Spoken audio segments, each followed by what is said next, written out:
Untamed is going to be untamed. It's going to be a little crazy. I want to talk to my people. I want to talk to my brothers and sisters.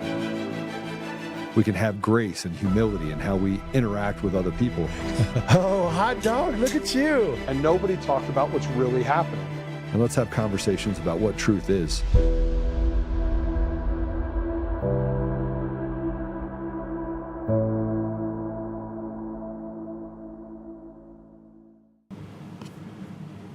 Oh boy, welcome back.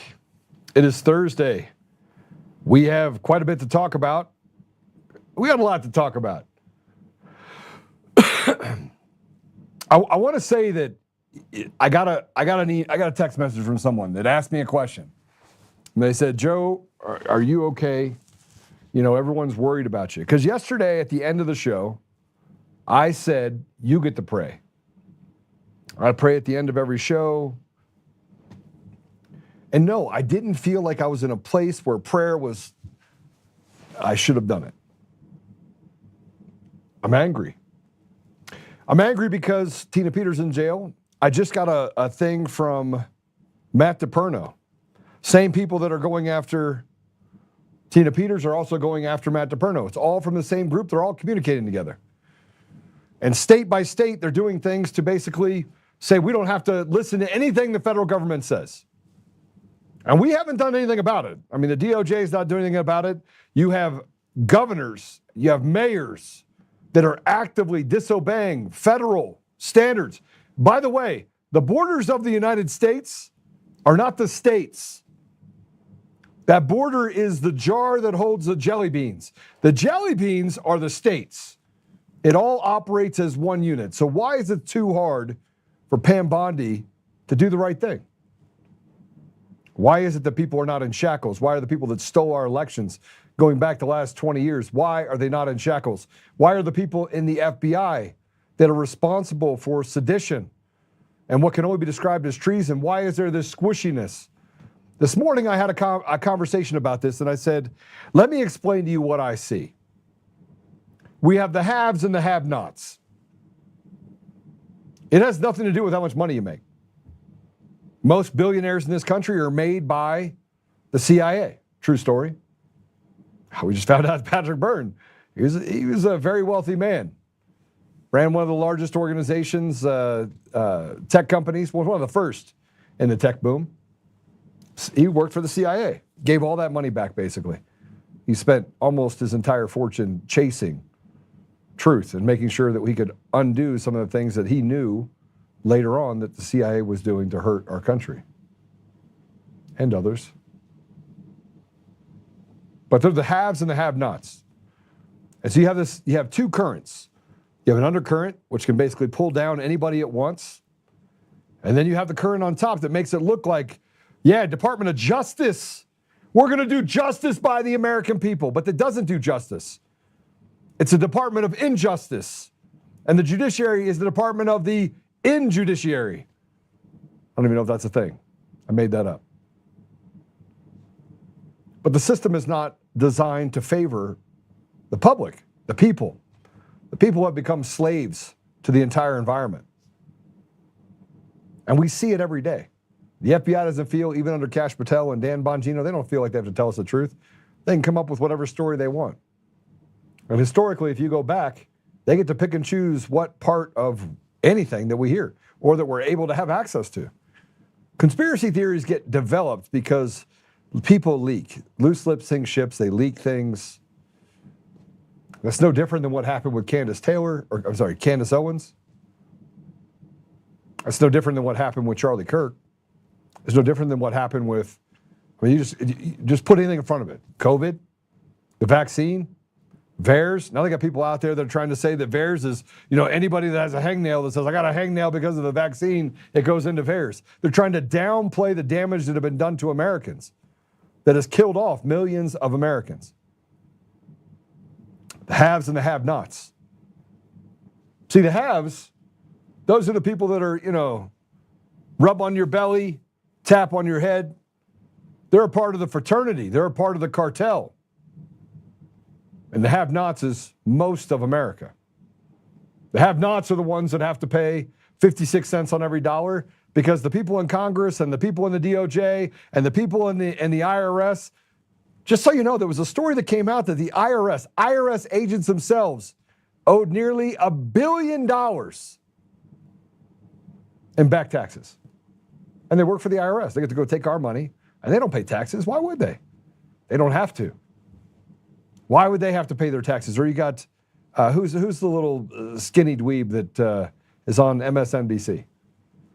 The civil rights guy. Shapiro? No, what's his name?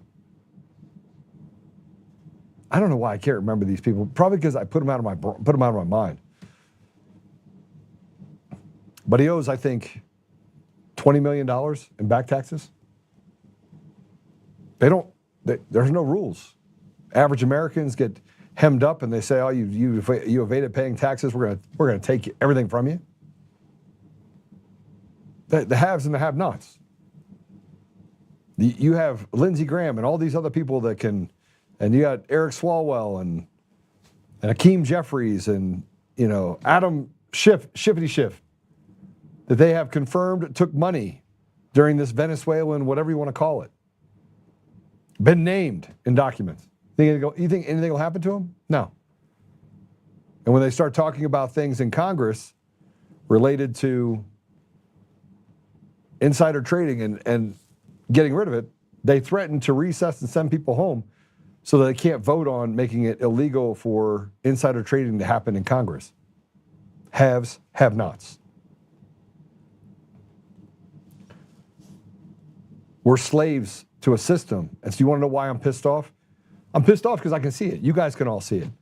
And we feel hopeless and helpless to the entire situation. We thought that we got President Trump into office and that he would assign really good people and they would do the bidding of the American people. And what has happened? The opposite. Now, at the same time, there's good things that get done that is collateral damage around the edges to make it look like things are getting better. But are they really getting better? Crime is down 30%. Okay, crime is down 30%. Let's say crime is down 30%. They victimized people for 4 years. I've got some stories that I'm going to put up today, and we have a guest today. So we're gonna just talk about all of it. We're going to take the gloves off, and I'm going to keep talking about the truth that you have to hear.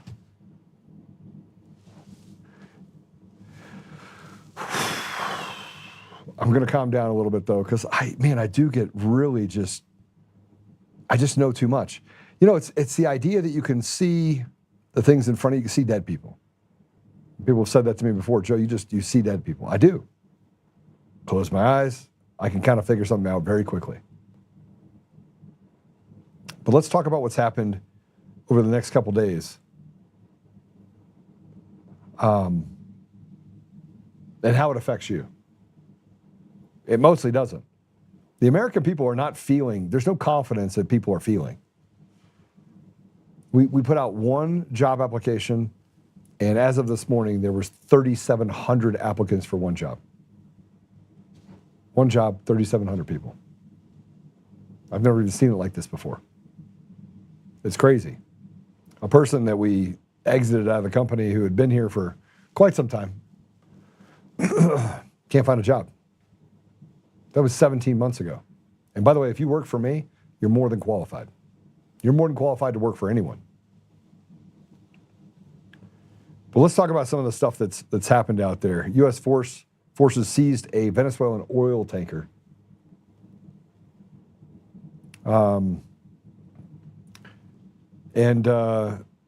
They basically had 1.1 million barrels of sanctioned crude funding Hezbollah and Iran's terror machine. Zero resistance, maximum message. Kash Patel announces the takedown while Trump hints at even bigger plays. Back here, though, the betrayal is much deeper. Georgia's Secretary of State has refused to hand over voter rolls to the DOJ. They are signaling that states are basically in an active coup against the U.S. government. Smartmatic's Venezuelan engineer ran elections in Texas. And TSA whistleblowers exposed suitcases of cash and passports flowing through Minneapolis unchecked. This isn't incompetence. I just want you to know it's not incompetence. It's an insurrection. Let's call it what it is. It's an insurrection. We're going to bring in a J6er because as we start walking down this path, J6ers have long had problems getting justice. Years they spent in jail. Years they spent over and over and over again trying to fight for their freedom in kangaroo courts where judges threw the book at them. Judges threw the book at them on charges, 1512 charges, they were later found to be unconstitutional by the Supreme Court. What they have done to the American families is absolutely abhorrent. They've turned us into absolute slaves. So we're going to talk to Don Workman. He's a decorated warrior. He's a J6 patriot. His home was raided by the regime and he was fully pardoned by Donald Trump. He doesn't pull any punches on where we are in America and the fact that we've lost our way. And it's all tied to rigged elections. They sabotage our economies. The Fed dropped yesterday by 1/4 point. And you know what happened to the market for mortgages? Nothing. Because pigs get fat and we get whatever's left. And look, I'm saying this from a position of being able to look and have conversations with different businesses that are seeing negative or positive regression. Either they're doing well or they're not doing well. And I'm telling you right now, as I sit here and talk to you, that's why I told you buy silver, buy gold, buy commodities. Because I can see something that's coming. Something is coming. Do I think the market is going to absolutely collapse? I just don't. You know, there's too many moving parts and too many things going on. Now it may eventually collapse. But I'm talking about the things that are important to the American people to give them back their voice. Those are the things that haven't been done. The things that pad the pockets of the guys at Wall Street and giving money out, giving pork out to different countries, 800 million to one country, 400 million to another, giving money to Afghanistan and Iraq, and of your hard-earned money, by the way. They just give it away like it's candy. So we're going to talk to Don a little bit about that as well. Before I bring him on, I want to put this up there. This is, let's just go ahead and play it. This is the U.S. seizing Venezuelan oil tanker. Let's go play it.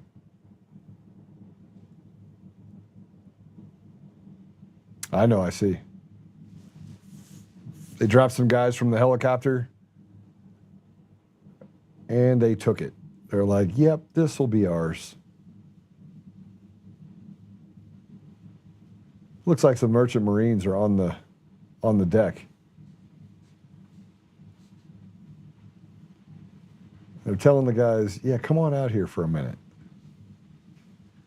Yeah, so this is them taking control of the tanker. Doesn't look like they faced a whole lot of opposition. 1.1 million barrels of oil. It's pretty awesome.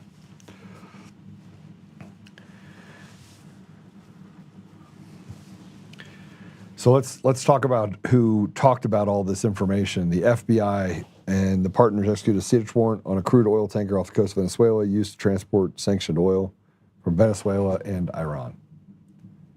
It's been used in recent years for illicit shipping networks supporting foreign terrorist organizations. Let's take this. This is President Trump's response to this. In the seizure of this tanker, what happens to the oil on this ship? Well, we keep it, I guess. Where does it go? What port does it go to? Well, you have to follow the tanker. You're a good newsman. Just follow the tanker. Do you know where Follow, it was going? Was it going follow to it. China? Get a helicopter and follow the tanker. Is it true it's going to But we're Cuba? gonna. I assume we're gonna keep the oil. Mr. President, on Fed Chair, Kevin House. I assume we're going to keep the oil. It sounds like a great idea. But I'm going to say something else related to that. I don't agree with it. I don't agree with it. It's the elections. You know it's the elections. You know that they were basically the honeypot or the point of all the bad things that happened in Central and South and North America. But let's just get to it. Let's just get to the part where we declare the Insurrection Act and move on. So this is, by the way, Rasmussen Reports put this up there. The Secretary of State told the DOJ to pound sand when she asked for the voter rolls required available to DOJ under federal HAVA law. Okay? I mean, this is right out of Colorado's playbook. They're all talking to each other. They all know. Remember game theory. One person actually falls, they all fall, and they know it. So they're going to maintain this tight formation, Democrats and Republicans, because they're wings of the same bird. They're all in on it. Remember when Lindsey Graham just fist bumped on the floor? Was it Ilhan Omar? They got a club. They got a club, and you're not in it. You're not in it. So I said, let's just get to it. Let's just actually have the Insurrection Act. Just sign it and be done. Let's go. And people are like, oh, it's going to cause a lot of harm to what we're trying to accomplish as a country. People are going to suffer. What do you think is going to happen when there is no country? And this is the part that I get really twisted about, is that you have influencers that are walking past this stuff that are out there like, oh, everything's fine, everything's great. They did the same thing when it was J6ers. When it was convenient to talk about J6ers, they did. When it's convenient to put out a post because, hey, you know what, I need to hit my mark and get some more, thumbs up. We'll talk about Tina Peters. Tina Peters is still in jail a year later. 15 months later, 14 months later. She's still in jail. And no progress has been made because nobody cares about law and order. We're in a lawless society. Just do whatever you want. I'm not okay with taking a tanker because, frankly, under what authority? And if you could do that and you have authority, why can't you get a Gold Star mom out of jail? You could take a tanker from Venezuela,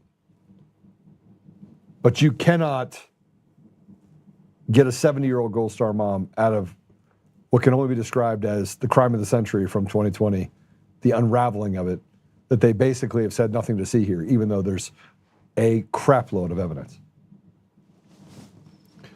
So I put up this post, and look, I'm not anti-government. The Bible is very clear, give up to Caesar what is Caesar's. But I put up this post, and then we're going to go ahead and bring Don in, and we're going to talk about how we fix it. I said income tax is a slave tax. Property tax proves you own nothing and rent it from the government. Elections are a complete mirage, fraudulent end to end. The MSM, the mainstream media, is a bully pulpit of liars, serving the devil itself. Good morning. Just a few inconvenient truths. And yes, we are powerful beyond measure. We have Jesus, and yet we are powerful among measure. Look, I believe that we have God on our side, but we're really not acting like it. We're not doing the things that are necessary. We certainly have ineffective leadership that are inside of our government other than President Trump. And you say that the borders are closed, that's because you had them open. So you open the borders, you cause a crisis in the country, and then someone has to come in and be the hero and close the borders. They should never have been open to begin with. We should never have had to deal with it to begin with. We shouldn't have had to deal with fentanyl inside of our borders. We shouldn't. You shouldn't have been able to ship in millions of pounds of fentanyl, enough to kill the entire population of the United States. You shouldn't be able to do it. And the fact that it can be done means that you allowed it to happen.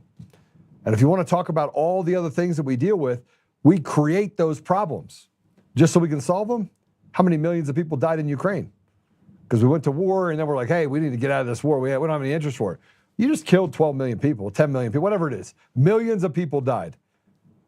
And yet we sit here on the sidelines and we say, oh yeah, we're finally going to get to a peace deal. That little short midget still won't have an election. He won't have an election.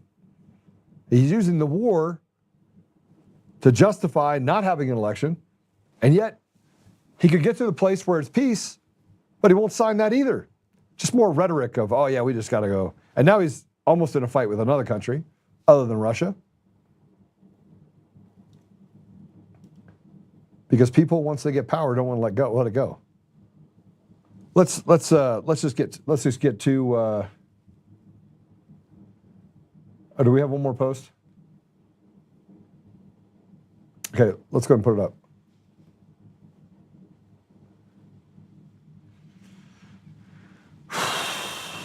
Okay, I'm going to play this. This is Smartmatic engineer was a Tarrant County election administrator being kicked out of the Philippines for accusations of voter fraud. Every single person that is involved in all of this has been accused of voter fraud in different countries. Mongolia, Serbia, the United States, the Philippines. I mean, it is really bad when everyone can see it, and yet they continue to be allowed to do what they're doing inside of our country.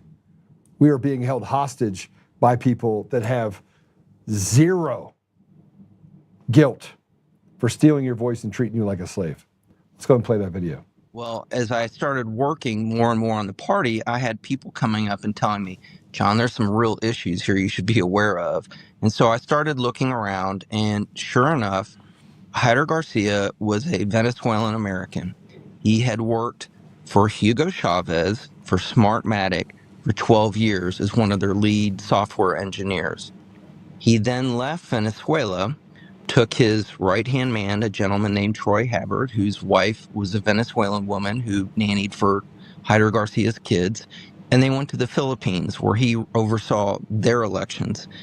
Their election was so rife with fraud that he got called out in front of Parliament. And if people will go look at this Hyder Garcia Philippines Parliament hearing, they excoriated him, because then they basically said, look, you stole our election and we know you did.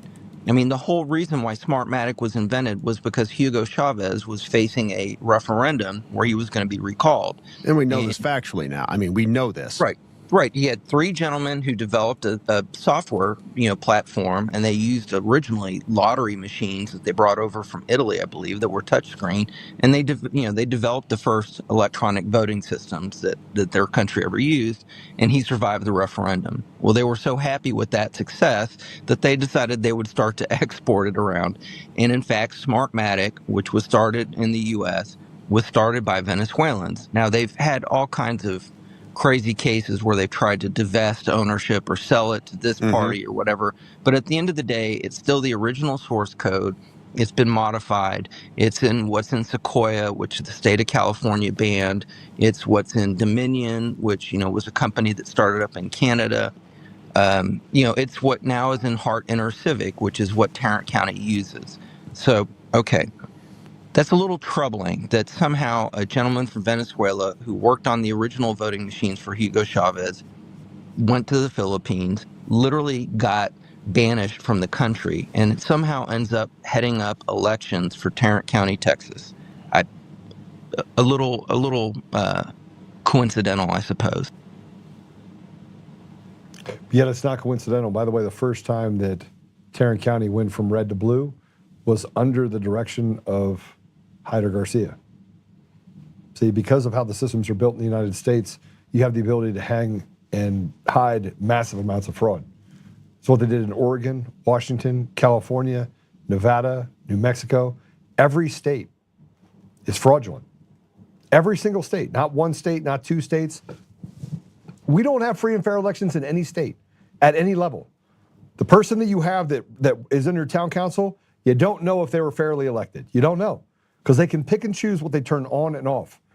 They can pick and choose what elections they can steal, what they can focus on, and they take them all. And Miami was just the perfect example of that. So Don Workman, welcome to the show. Joe, thanks for having me. It's good to be back. It's good to have you. Last couple of days have been a little tough. I've been a little bit on fire. There's a lot to talk about. President Trump is signaling that he can't appoint anyone because you have basically the rhinos and the deep state that are controlling everything, running the clock, and making it impossible for him to do what's necessary. It smells eerily similar to 2017. Yes. In fact, it smells exactly like 2017. We're at a point where somebody's going to have to do something drastic. And to be fair, last time I was saying this sort of thing out loud on a regular basis, someone showed up at my house with a tactical team. So maybe I shouldn't. But, there is there's the, you said not all that long ago, we should use the Insurrection Act. Given that this is foreign influence, and it is, no two ways about it. Well, it's domestic and foreign. These are domestic terrorists that we have in our country. They call themselves Americans, right? Indeed. But give me just a second here. So, given that this is foreign countries, for certain, that are not friendly to the United States, If you are functionally providing aid and comfort to the enemies of the United States, the only constitutional death penalty is for treason. And those are literally the words that the Constitution uses that says this is what we do with you if you do these things. And here's the deal. If we want to be serious, if we want to actually stop these kinds of things, I don't care if someone hangs from a rope. I don't care if we put them in the gas chamber. Lay the treason charges, and someone's going to flip in 20 minutes, okay? And we will know everything. It will be public. It wouldn't actually take that much. It would just have to be, we're not playing games anymore, right? And a big part of the problem is that we're still playing games, and everybody knows it. We're all at that haves versus have-nots. At the have level, everybody knows that the worst that's going to happen is they're going to pay some fine that is 0.01% of their net worth, that they will negotiate down in court to a third of that, right? This is, if you actually want to turn around where the country is going, you can't play that game anymore. No one cares about an SEC violation, right? It was Sam Bankman-Fried was supposed to spend 30 years in jail. The guy's running a company right now, right? Pretty obviously, if somebody doesn't stand up and say, okay, legitimately, no more, we're not doing this anymore, then yeah, Tina Peters is going to stay in jail. Yeah, all the people who stole elections are probably going to be posting about it on X or Facebook in the next 5 years about how they saved democracy as we're all going to prison. And that's a somewhat likely scenario, right? If the left takes power in 2028 or 2029, that's basically what's on the table for you, is they're going to start bragging. And if you don't believe this, Time Magazine has an article talking about how they fortified the 2020 election. Yeah. And it's pretty unironically, hey, we stole the election, right? Between propaganda in the media, between making sure that the right people could vote is basically what they said. And look, as Joe rightly covers every single day, Dominion was the cherry on top. It made sure 100% this was going to go the way they wanted. And that was fine. We let them publish this article, and no one said or did anything. And that can't continue. Okay, so everything you said is true.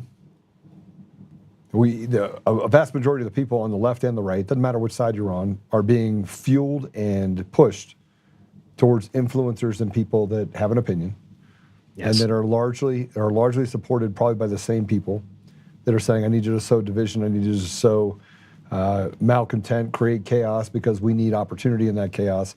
And so go start a fire over there so we can work on what we're working on over here. And in large part, that's what we've dealt with. We've been dealing with this for a long period of time. And it's what it's done is it's created this fatigue. I mean, look at what happened in Miami, right? Look at what happened you can start picking and choosing all the elections. They're creating a narrative that President Trump is not popular, when the people that are not popular are the people that he's appointed in positions of trust and authority. The people that should be not popular are going to be the politicians that are, the House Majority Leader and the Senate Majority Leader, who are allowing this slow walk of death for the American people while patting their own pockets. Those are the people that are the enemies to the United States, not President Trump. President Trump is the one that takes all the punches, and they allow it to happen. And so I got to say to myself, is President Trump in on it, or is he just showing his frustration? Well, then he was on a hot mic. President Trump doesn't make hot mic mistakes. He doesn't do it. In the 4 years previously, he had a hot mic event twice in the first 4 years. Yeah. Is it a hot mic this once? And in this one, it was telling. He's like, I can't appoint anyone. They slow walk it, run the clock, and then we can't get any progress. He directs people that work for him, including Congress, like, just end the filibuster and get out there and let's get some stuff done. And they're like, no, we can't do it. What do you think the left is going to do when it comes time for them to get there? Oh, they told you last time, right? The Kamala Harris grand plan to pack the Supreme Court We're going to have universal health care, which is going to be horrifically terrible. We're going to have unlimited open immigration. So much of this, they just told you straight to your face. Look, we're going to rip the country down to the studs, and we're going to replace it with something else. And it's not going to be pretty. It's going to be ugly. When they are, whatever you think of the people that were the history of this country, and I mean that legitimately. I don't care if you love them or hate them. They are the history of this country. And one of the, to be fair, middle ground things they did last time was say, we're just getting rid of it. You're not allowed to see it. You can't know about it. We're rewriting the history so that basically everything the United States has ever done is terrible. The whole point is to rip every single thing you've ever known down and to demoralize you while doing it. Because demoralized people don't fight back. Solzhenitsyn pretty notoriously wrote that if the Red Army had to worry about just 1 in 100 people fighting back, then that entire revolution probably would have gone different. And in the country with the most guns that has ever existed on planet Earth, you can't have a populace that wants to fight back if you want to have a revolution that rips the country down to the studs. Everybody's going to die, and everyone knows it. All right, but that brings me back to the World Economic Forum saying they wanted to kill the population off by the tune of 95%. They want to take it down from 8 billion people to 500 million people. And they get to pick and choose, again, the haves versus the have-nots. And none of these influencers are out there talking about this. Charlie Kirk started talking about it. Charlie Kirk would go meet with the politicians. He would have these conversations with the politicians. And I'm going to tell you this, Don. If meeting with the politicians got him anywhere, it got him killed. Probably, yes. Because they literally said, okay, this guy has young people listening to him, and he's walking in here saying we should probably hire these people. They'd be good for us. So then all the politicians got together and said, Turning Point has too much power, is doing too much. And by the way, this Charlie Kirk guy, he's really, really smart, and he's got a heart for Jesus, and he does all the things that he's supposed to do to head north. We got to stop him. He's got too many people head north. And it got him killed. And so I don't really have an interest, frankly, myself, in debating the Mike Johnsons of the world. Oh, no. Right? I don't have any, or the Lindsey Grahams, or the Kash Patel. I mean, why? All you've proven is you're the horns of the same devil that has stuck the American people up the ass for the last decade. No, thank you. I have not advocated debating most people for quite some time for very similar reasons, right? You can debate amongst your friends about what the right course of action is. Yes. But after that, don't bother, right? You're not convincing, Lindsey Graham, right? You're not convincing Lindsey Graham of anything, right? Unless you're giving him money and then you're convincing him to take your money. That's it. That's all you'll ever convince him of. And nothing else. So don't hope to get what you paid for. And this is kind of the problem that we have, is that at every turn, it seems like we're jammed up. It seems like there's nothing to do 100%. and nowhere to go. And there are answers, but they're not fun. They're not exciting, right? They're very boring. They're tedious, and they take a long time, and no one wants any of that. Not that necessarily any of these people care, right? But if Lindsey Graham's local sheriff is arresting him every weekend, okay, eventually he's going to end up stuck there, and he's going to be not a problem, and he's going to be removed from the Senate, and on and on and on. But somebody needs to actively go, probably lie, let's be honest, run for sheriff down there and say, yeah, I would love to toe the party line, right? And say and do all the right things. So all the right people say, yeah, that's fine. It's just a local sheriff. Who cares? And then every single time you see Lindsey Graham, put him in cuffs. Every time. I don't care if he's getting a sandwich. I don't care if he's going to the bathroom. I don't care if he's having one of his, crazy parties of infamy. I don't care what it is. Every time you see Lindsey Graham, put him in cuffs. That's it, right? And it's going to take some not awesome sounding tactics like that to stop this madness. And by the way, he's not alone. You can do this in 50,000 places, right? And it is the touchable areas like that, right? Where if we really wanted to do something, if we wanted to act as insurrection-y as they act, this is what we'd be doing. But I won't kid you, save some of that anger for the our side guys who like to sit on the sidelines, right? Because they're not as guilty, but the game that is, I just want to get mad at things and never do anything about it is not as harmful, but it's going to be the keystone that brings us. Okay, so we talk about the get mad at things and maintain civility and having conversations and debating. Brother, we have debated the ridiculous for so long; it's getting to the point of ridiculous. Oh yeah, and agree. We had Pam Bondi yesterday. Look, we've forgotten more about what they've done to us since 2020 than we could ever remember. Remember, they blew up a data center in Nashville, Tennessee. They blew it up, right? And they said it was a crazy guy that did it. And it happened to be the place where you had data that was stored for, guess what? Who was it? Dominion. Yeah. Yeah, the AT&T data center. Oh, just wiped it out. I mean, we could go down the line with all the things that they've done to us. COVID, Wuhan labs, and the fact that it came from there. And somebody actually leaked it. And then when it finally got out that it was leaked there, they said it was debunked. And then we had horse paste for ivermectin. And then we got to wear the mask and, just 2 weeks to stop the spread. And we could talk about the election systems and how they went down. It's like, no big deal. We just had to fix these little things and just, push an update, right? Creating an environment where none of the systems work fully so they can implement, add in, hit rootkits, make things work, fix elections, add in databases. I mean, it's gotten to the point where we've debated the ridiculous, and now we debate sex. No, we debate sex. That actually should have been everybody's line of stop debating, right? No more debate. Look down. End of debate. That's it. There's nothing more, nothing less.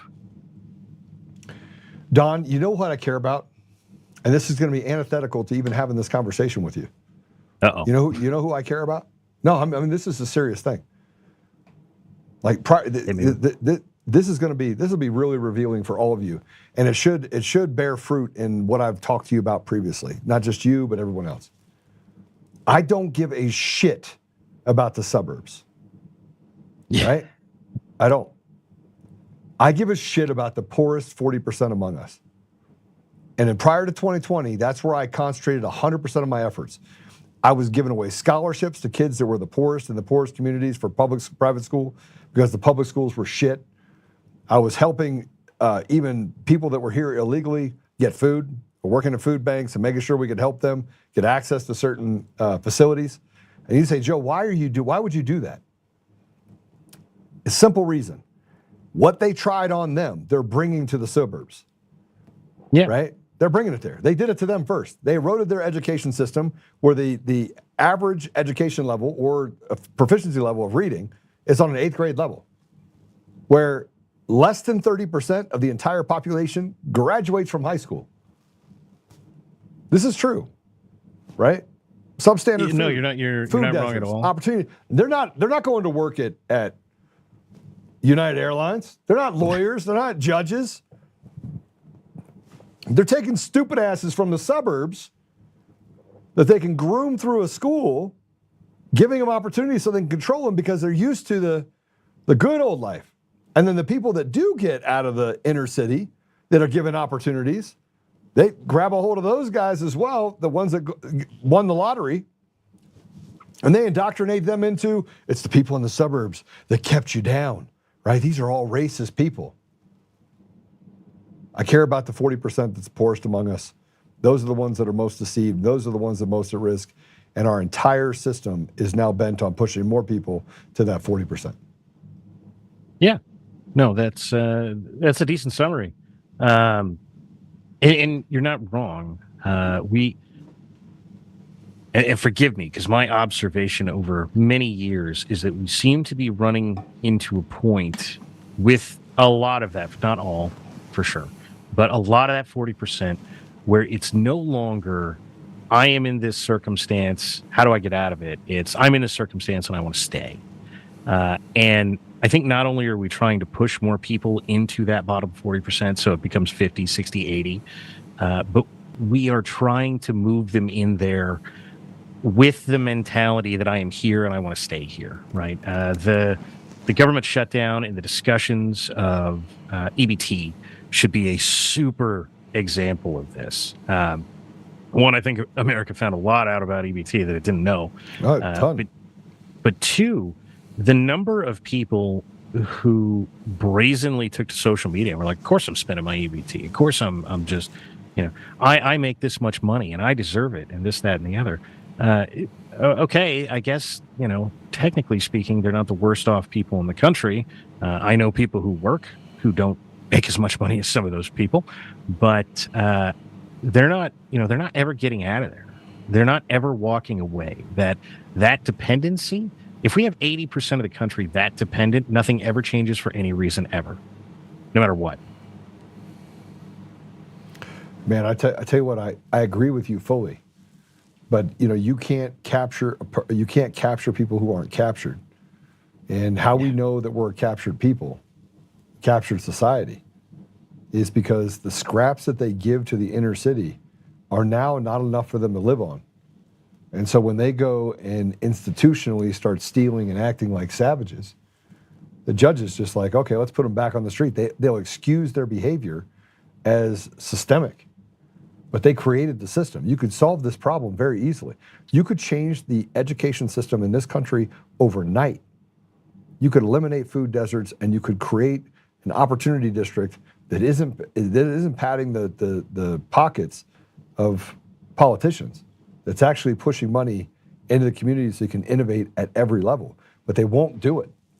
They will not do it. And we sit back and we watch it happen. And we spend most of our time talking about shit that doesn't matter. I don't give a shit about a dude dressing up like a woman. Just don't get into women's sports. And if you walk into a women's locker room, I'm going to drag you out by your head, right? And I'm going to curb check you. What? I mean, it's whatever is the applicable answer. That's my applicable answer.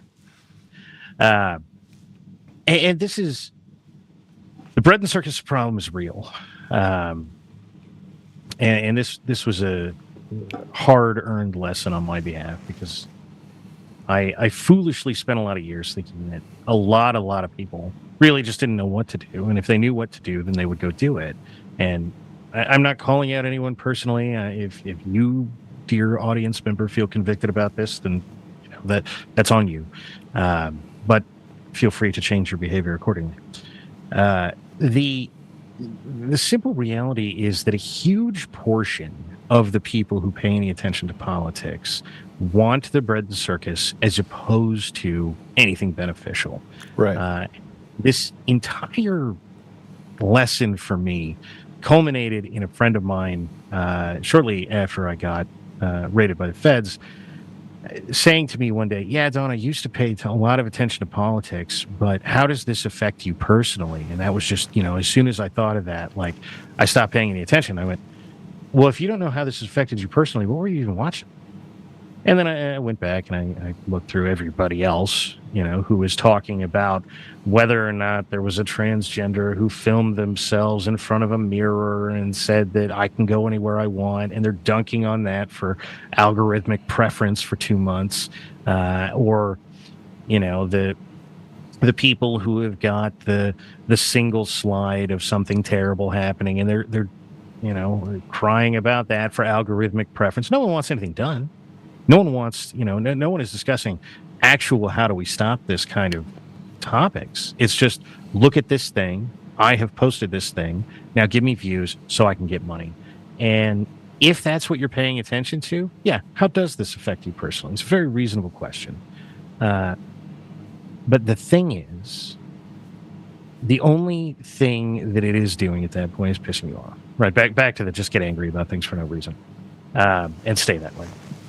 And being pissed off just for the sake of being pissed off, you're just as controllable as anybody else. You're just 100%. As controllable as the demotivated. I agree with that. But I mean, that's where you have to get to the place where you stop the debate of the ridiculous.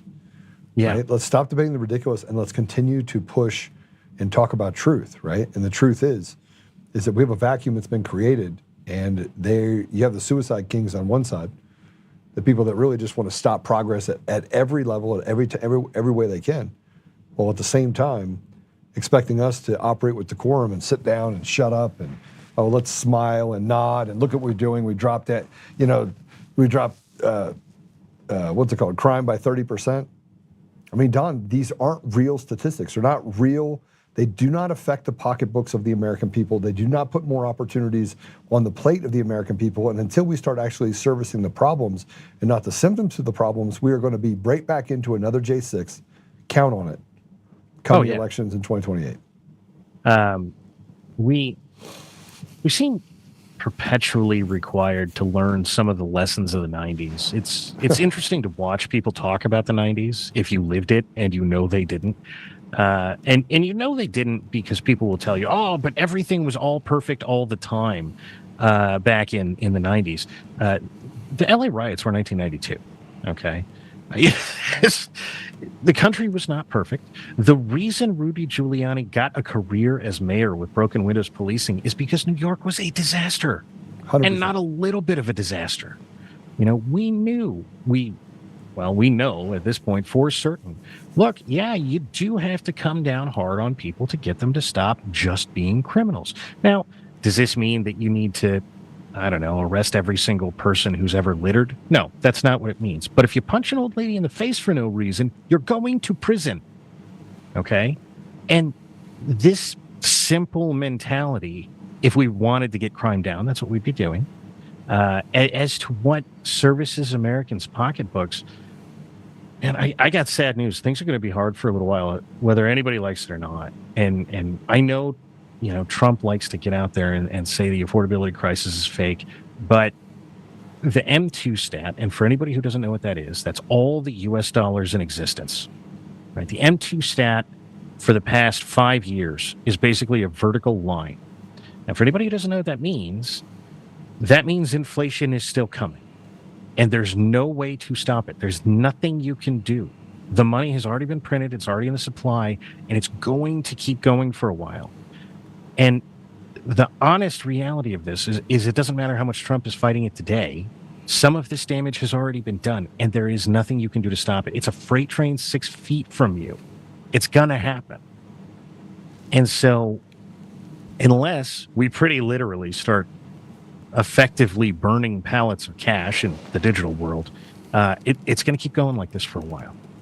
And somebody needs to be able to say that because this game where, if you just hope to continue living paycheck to paycheck for the next 6 years, everything will be fine because inflation's down. People are going to lose their homes.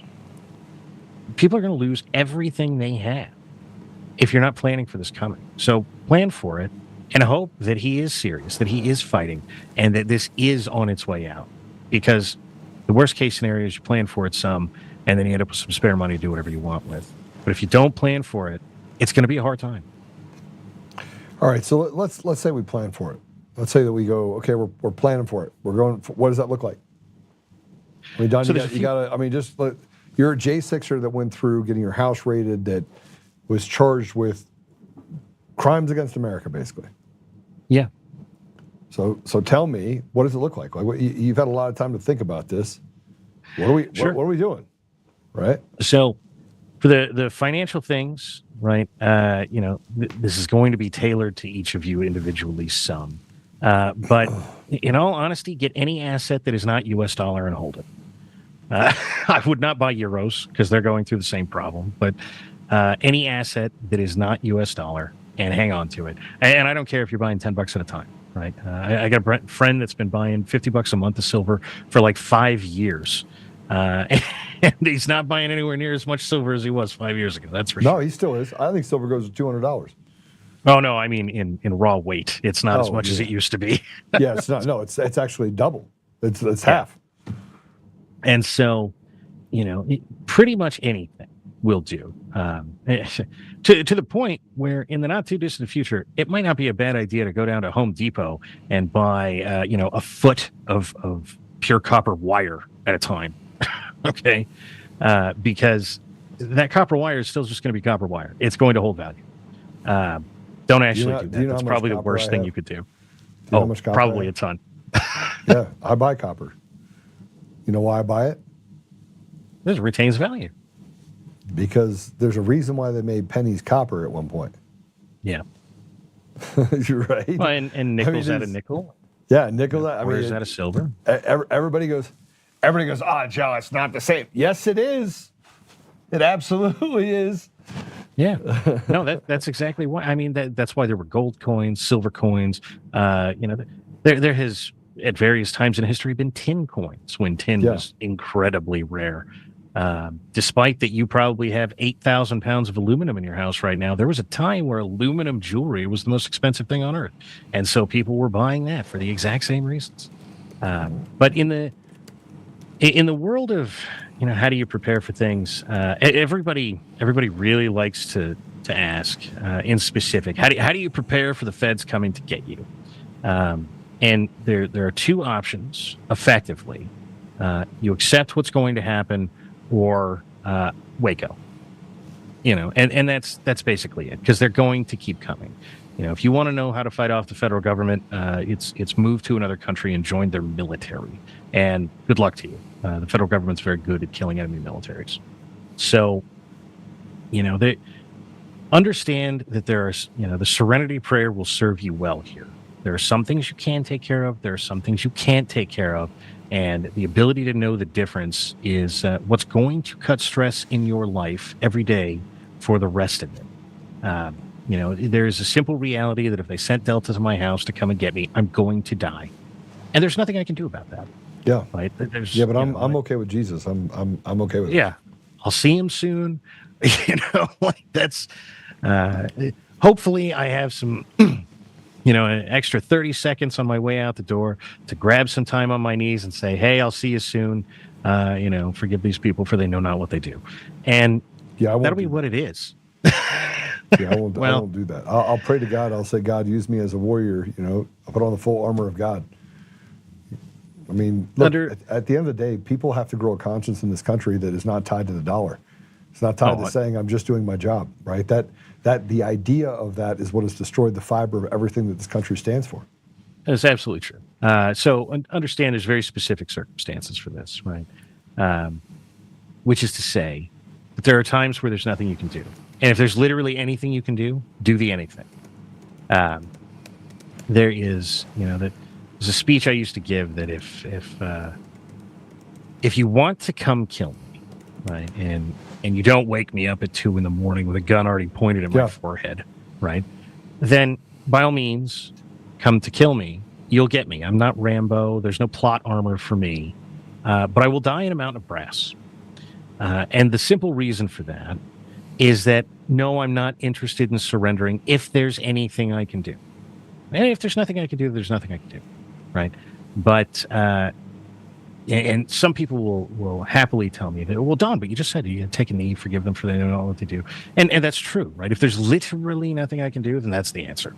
But that's not even what the scripture, I mean, look, Don, Jesus can do that, right? But he also flipped over tables, and he was not a meek, he was not the stories that probably aren't told about Jesus are probably more the warriors of the reason why they killed him and hung him by a cross, right? They crucified Jesus for, I don't believe that Jesus was, you don't tell the story about flipping tables and telling them to sell your cloak and buy a sword because he expects you to turn the other cheek.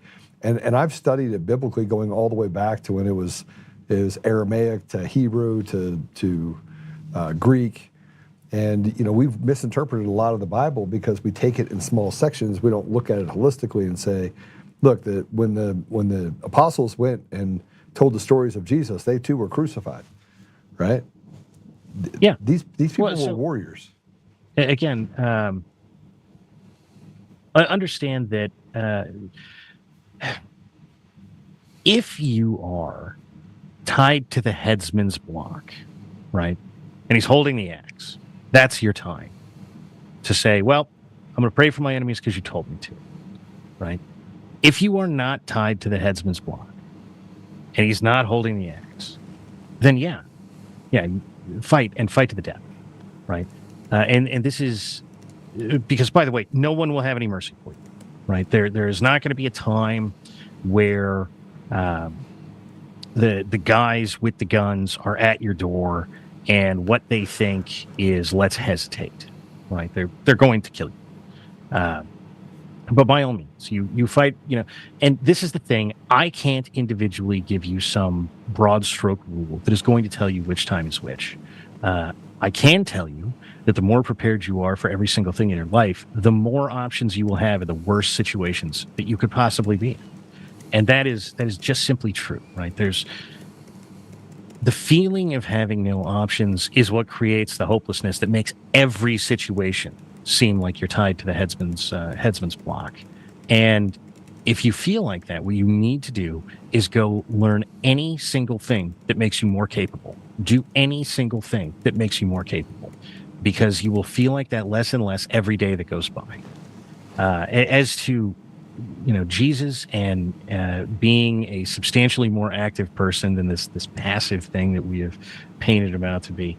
I absolutely despise it with you. I am in total agreement with you. It is terrible. There is a particularly good series of reasons to be armed, to be willing to use those arms, to have the knowledge to use those arms. If you're just a passive bump on a log, then you're going to get run over by anyone who comes by. Look, and that's not a good thing. There's a little bit of truth to the fact that we don't have F-18s and we don't have tanks, right? There's a little bit of truth to what Obama or Biden said when he said that. But I just want to point something out. We're not violent people. No. I'm not violent. You're not violent. Nobody in J6 other than the FBI and the Antifa were violent. And they're one and the same, by the way. We're violent. The overlap is huge. Like, we're not, no part of us wants to go out there and create violence. You know what we want to do? We want to get back to the three things that I think everybody wants: life, liberty, pursuit of happiness. Yes. I don't know of anybody that doesn't want life, liberty, pursuit of happiness. You don't see LeBron James gangbanging because he came from the streets of Cleveland and going out and gangbanging when he's trying to make $100 million.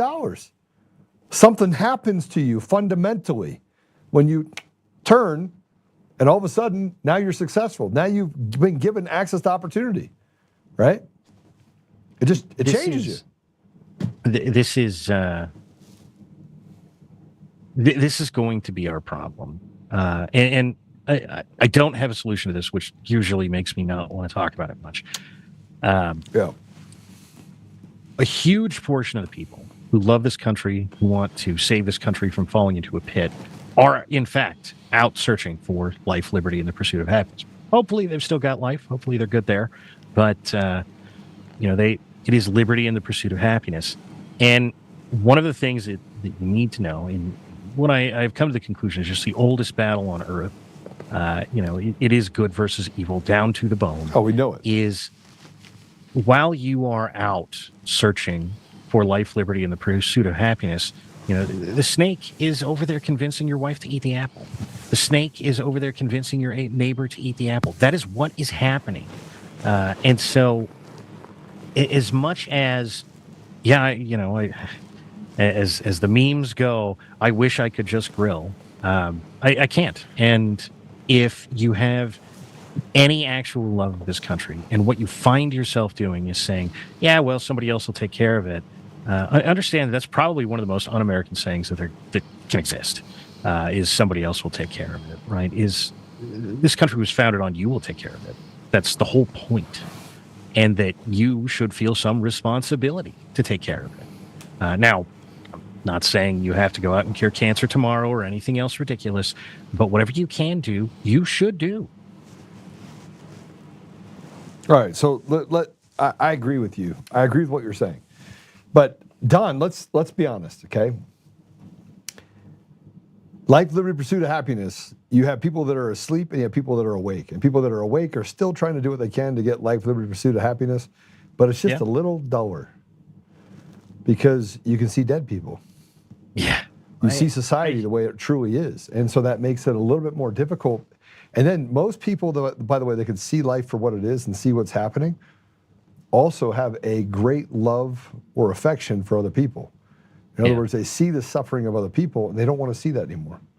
So they want to do something to help those people. One of the general things that I think we ought to start agreeing to is that maybe we're the generation that doesn't get life, liberty, and the pursuit of happiness. And we don't get it, so the next 50 can have it. Because today, we go fight the fight. And that is the sacrifice we make for all of our children, forever. That's a novel idea. I kind of live that idea. Maybe it's just... But we also recognize that the people that we have in leadership are betraying us, like every day, like left and right. Yes. They're betraying us, and they're telling us it's complicated. You don't understand. I'm like, you know what? And maybe President Trump, by the way, should just put people in positions of trust and authority across the government that are like him, just business guys that understand things, that frankly are just tired. Just put all them into those positions, right?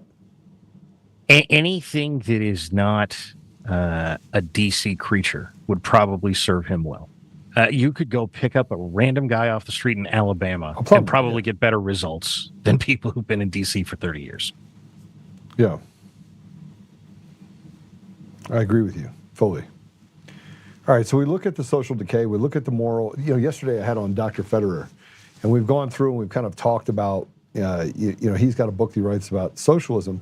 And there's another book that we've been talking about that I've read called Sex and Culture by J.D. Unwin. It dates back to the 1930s. It's a really good book, right? Yeah. And inside the book it says specifically that you can't come back from that decay, right? That historically you can't come back from it, that it basically is the demise of society. So I look at us right now, and there's something I want to share, and I think that I have it.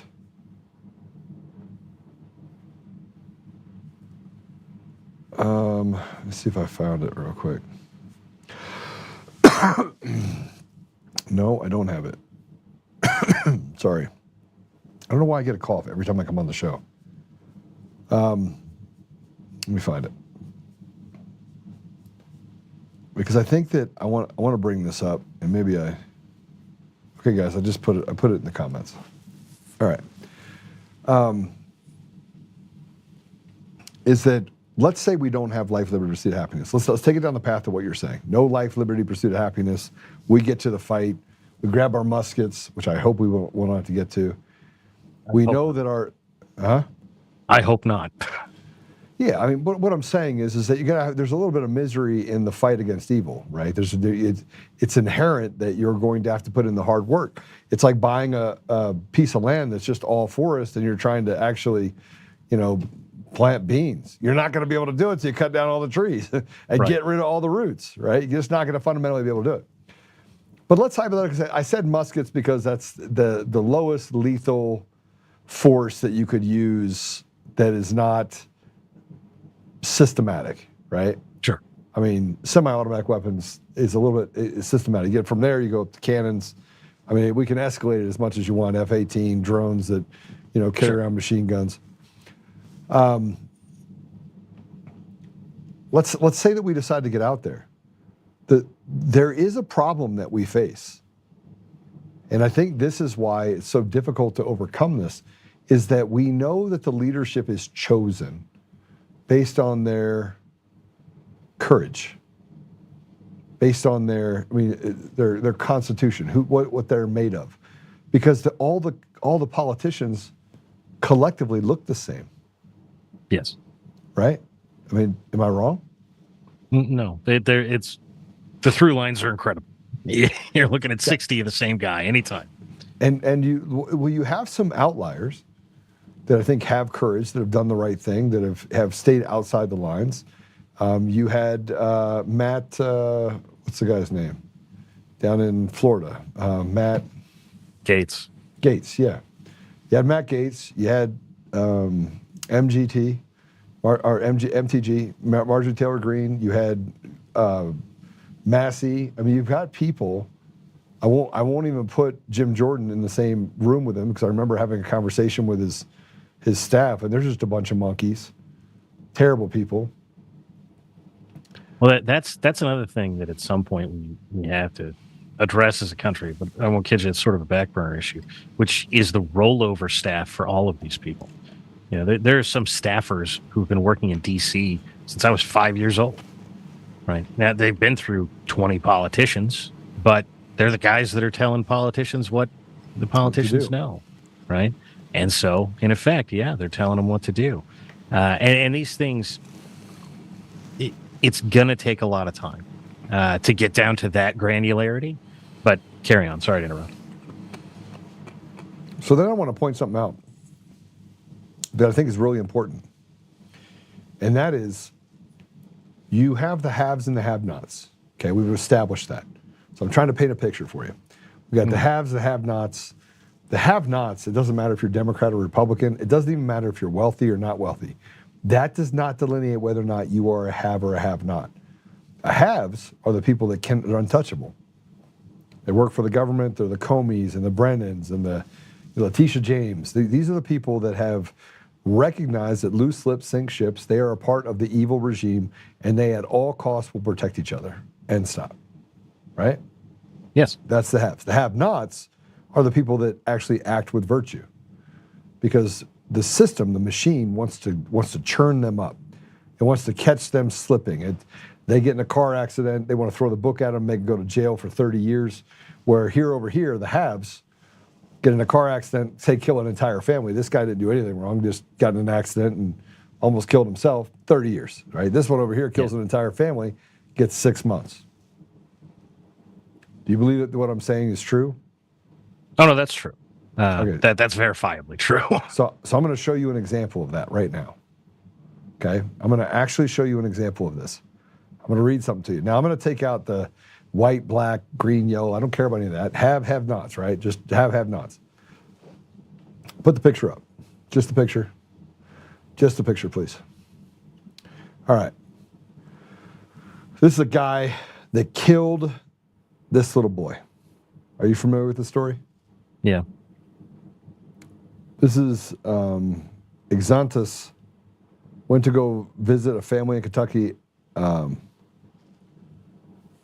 He went to a family's home, and he slaughtered a 6-year-old. This little boy's name's Logan Tipton. He stabbed Logan to death in Logan's own bedroom. He also attempted to murder 3 of Logan's siblings and Logan's father, stabbing a total of 5 family members. Here's how the night went in December at their home. Ronald Exantus enters the Tipton home around 4 a.m. He's carrying a large kitchen knife. He enters the bedroom of the 6-year-old Logan and his 4-year-old brother. He pulls Logan off the top bunk and quite literally slaughters him, stabbing him in the head and neck dozens upon dozens of times, violently killing him in the bloodiest possible fashion. He then stabs Logan's 4-year-old brother in the head multiple times, but the boy survives. He then enters the bedroom where Logan's 8 and 11-year-old sisters are sleeping. He stabs the 11-year-old girl multiple times in the head and torso and throws her across the room. She survives. He then stabs the 8-year-old girl multiple times in the head and the neck. She survives. The commotion wakes Logan's 13-year-old sister, who comes upon the nightmare scene and screams. The girl's scream wakes Logan's father, who comes to the family's aid. Fighting Exantus unarmed, he is stabbed multiple times, but succeedingly forces Exantus out of the home. When the case goes to trial, Exantus is found not guilty by reason of insanity for the savage murder of Logan. He's found guilty but mentally ill for the following: criminal attempt to commit murder, first-degree assault, first-degree burglary. He's sentenced to 20 years in a Kentucky prison, the Department of Corrections.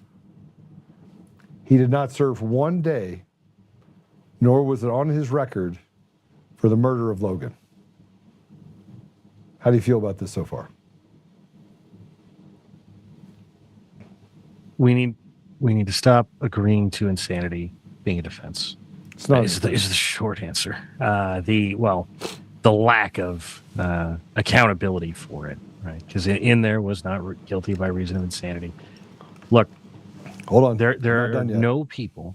There are no people who could break into someone's house and try and kill 4 children that at some point in your description of them you wouldn't call insane. So throw him behind some bars and leave him there for the rest of his life before we get vigilantes. Okay. It gets worse. October of this year, Ronald Exanthus is released from prison for good behavior after serving less than half his sentence. Right? Yeah. He relocates down to Florida and arrested a week later for failing to register as a convicted felon. And he's returned to prison in Kentucky for the parole violation. So he did that on purpose, and I'll tell you why. After all this, what do you think happens to this guy? I don't want to show busy. I was watching this play out a couple of days ago, and it's infuriating to watch these kinds of things happen. He's scheduled to be fully released in June of 2026. No parole, nothing. He's 100% a free man. In 6 months, this monster will be as free as you and me, freer than the kids, freer than Logan, freer than the parents, freer than the children. Freer than the other kids, yeah. That is the haves versus the have-nots. They put this murderer back on the street. Tina Peters locked up for a 9-year sentence for getting to the bottom of election fraud, for whistleblowing. And this diabolical piece of shit doesn't even serve 10 years. I'm going to tell you something, Don. You said the word, starts with a V. Yeah. Every day that I watch something like this go by, I understand Gary Plauché a little bit better, which for those of you who don't know is the guy in the airport that the picture goes around the internet. He killed his son's molester back in, I think, the 80s. And there seems to be some demand for these sorts of things to come back at this point. And look, for those that don't know, if you went back 100 years in this country and somebody got let out of jail for this, they were getting shot. That was what was going to happen unless they were part of the mob. That was it. And the simple reality is, no matter how rare or not rare this is, it is common enough that people who don't pay a lot of attention are starting to notice it. And so we are going to get vigilantes back. If the justice system cannot temper vengeance, right, because it's just not going to do anything, then there's not a lot of other options there. I'm not advocating this. I'm not telling you it's a good idea. I'm just telling you it's coming. I think it's a great idea. I'll tell you it's a great idea. I'll tell you it's a great idea because, and look, I am a God-fearing man, and I struggle. I totally struggle with it. I struggle with the idea, Don. I'm just telling you right now on my own show. I struggle with the idea that vengeance belongs to the Lord. It does. But there's consequences and accountability that belong to us here. That's why we have laws. Well, that is the whole purpose, right? And if the government's not going to do its job there, then it is just the case that at some point someone's going to do it for it. There was a cop I used to know many years ago who gave this speech that, cops don't have any extra special powers, which at the time was a little more true than it is now. We just pay them to do what we would otherwise expect citizens to do, right? So if you saw somebody stealing, you should detain them, and we should take them to jail, and all these sorts of things. And this mentality has slowly been weeded out of both cops and the populace, right? The 90s and 2000s were pretty bad for citizens' arrests and people going to jail over it. And so we've tried to make cops this magical thing. But people know good and well what is unjust. We can argue about whether or not he deserves 20 or 25 years or whatever. But if the question is, does this guy belong in jail basically for the rest of his life? Everyone's answer is yes. Every sane person. Yeah. Every sane person. But they let him out. They let this guy out. They had all the information. The parole board had all this information, and they let this murderous piece of trash out on the road. See, and this is the other thing that is going to start coming when we get vigilantes, right? And we are. The day is coming. Is they're going to find out who's on the parole board, okay? Yeah. And look, in the world of existential moral correctness, I can't fault them for a minute. No. No, you can't. And look, I don't want... You're talking to a guy that literally mentors people to get out of prison after serving 9, 8, 10-year sentences of a 20-year sentence. They serve half of it, they get out. I tell them to break off the rearview mirror. That does not define them. I had him on this show. I had Jeremy, 34 years. He got for killing a pedophile. He got 34 years and 3 months. He's probably one of the nicest guys you'll ever meet. Well, right? His victim choice may be relevant here. But I mean, it is relevant. But at the same time that it's relevant, look, I just want to bring back common sense. I just want to be very focused in on the truth. And that is, anytime that you advocate for the devil, you know, Adam Smith said this: mercy to the guilty is cruelty to the innocent. Exactly. Right? That's where we're at right now. Like we have Elon Musk talking about evil, President Trump talking about evil, all these people talking about evil, and this is good versus evil. Don Jr. says this person said that person says it.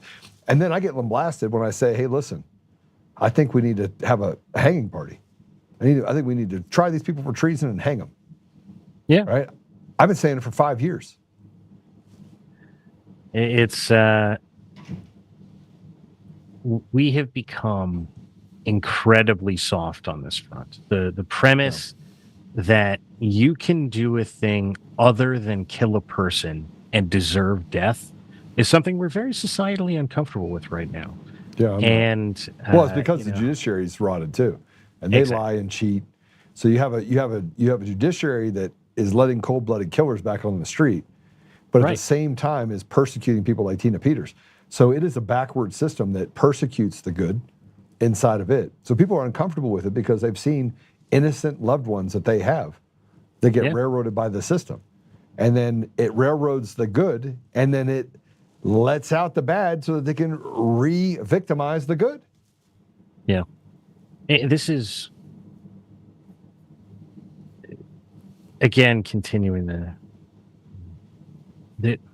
we've been doing this a long time. Forgive me, I don't even know where to start, because this goes back quite a while. Are you familiar with the term Bronx jury?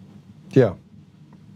For anybody not familiar with the term, it's basically no matter what the charge is, we won't convict under X, Y, and Z circumstances. And X, Y, and Z circumstances, when established, was effectively a black person kills a white person. But the premise has grown since then. And this is, you want to talk about where the division makes things ridiculous, right? Is that as long as we have people out there doing that, it doesn't take very many to cause very serious problems. And we have been promoting exactly that sort of thing for quite some time. Justice is no longer a subject that we honestly seem to care about. I mean, don't get me wrong. I think the people care about it. They just don't feel like they have a say. They don't think they have a seat at the table.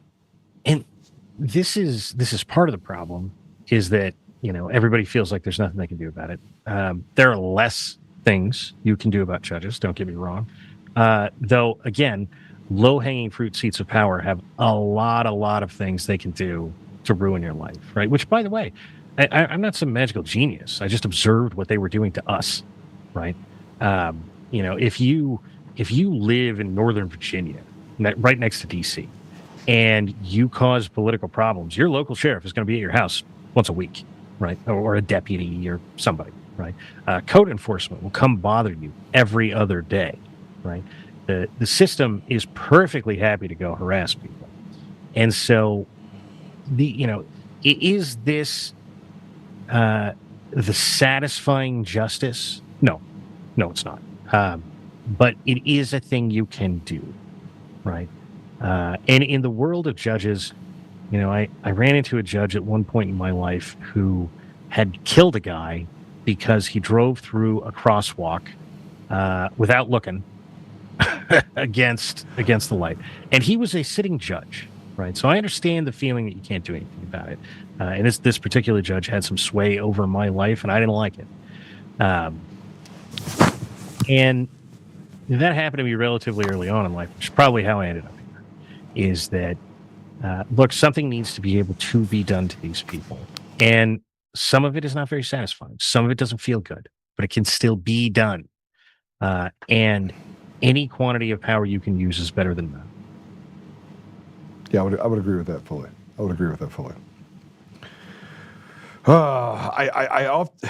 I say we should get to the place where we understand what the outcome will be, and if we can visualize the outcome, then we can get there much easier, right? So you can draw a line from here, from the problem to the solution, but if you fail to plan, you plan to fail. So I'm now at that stage that I would be in a business.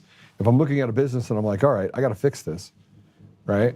Which, I mean, in essence, the last 5 years have, cost me, one of my businesses, hundreds of millions of dollars in revenue, right? And you would say, well, Joe, you had the hundreds of millions. No. It's not hundreds of millions that you make. It's revenue, right? Yeah. And so when I came back into the company, I had to go, all right, how do I fix this? And I drew a line. And I was like, all right, here's where we need to go. This is what we need to be at. Here are the steps that need to be, and then I could work backwards to get there.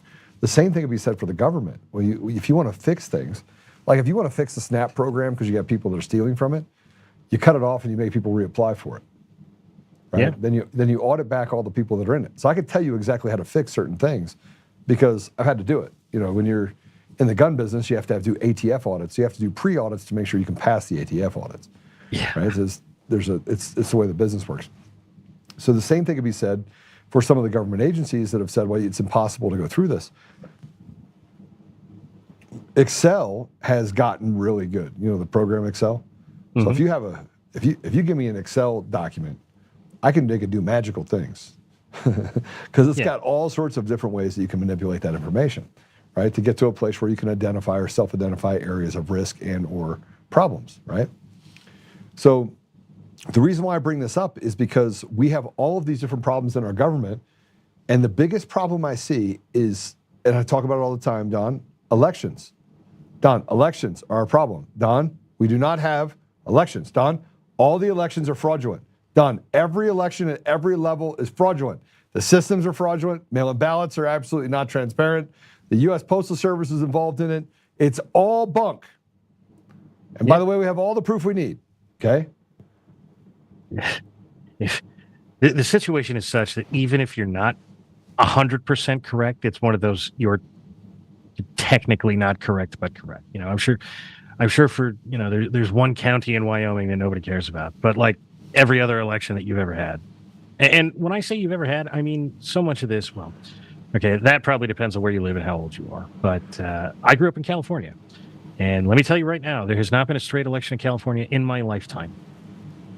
And no, that is, I don't know, maybe Reagan or whatever, but since then, nothing. And you can tell. So let me just clarify something for you. The absence of stealing election does not mean that there's an election that's not fraudulently represented. That's true. In other words, having the ability, and this is where people get into semantics. Oh, we have the free, fair elections. Oh, this election's fair. Oh, Trump won. And I'm thinking to myself, just because Trump won doesn't mean that the system, the mechanism by which they're actually doing elections is a free and fair election system. It's simple, right? This is one of those things where, there's a classical name, post hoc ergo proctor hoc.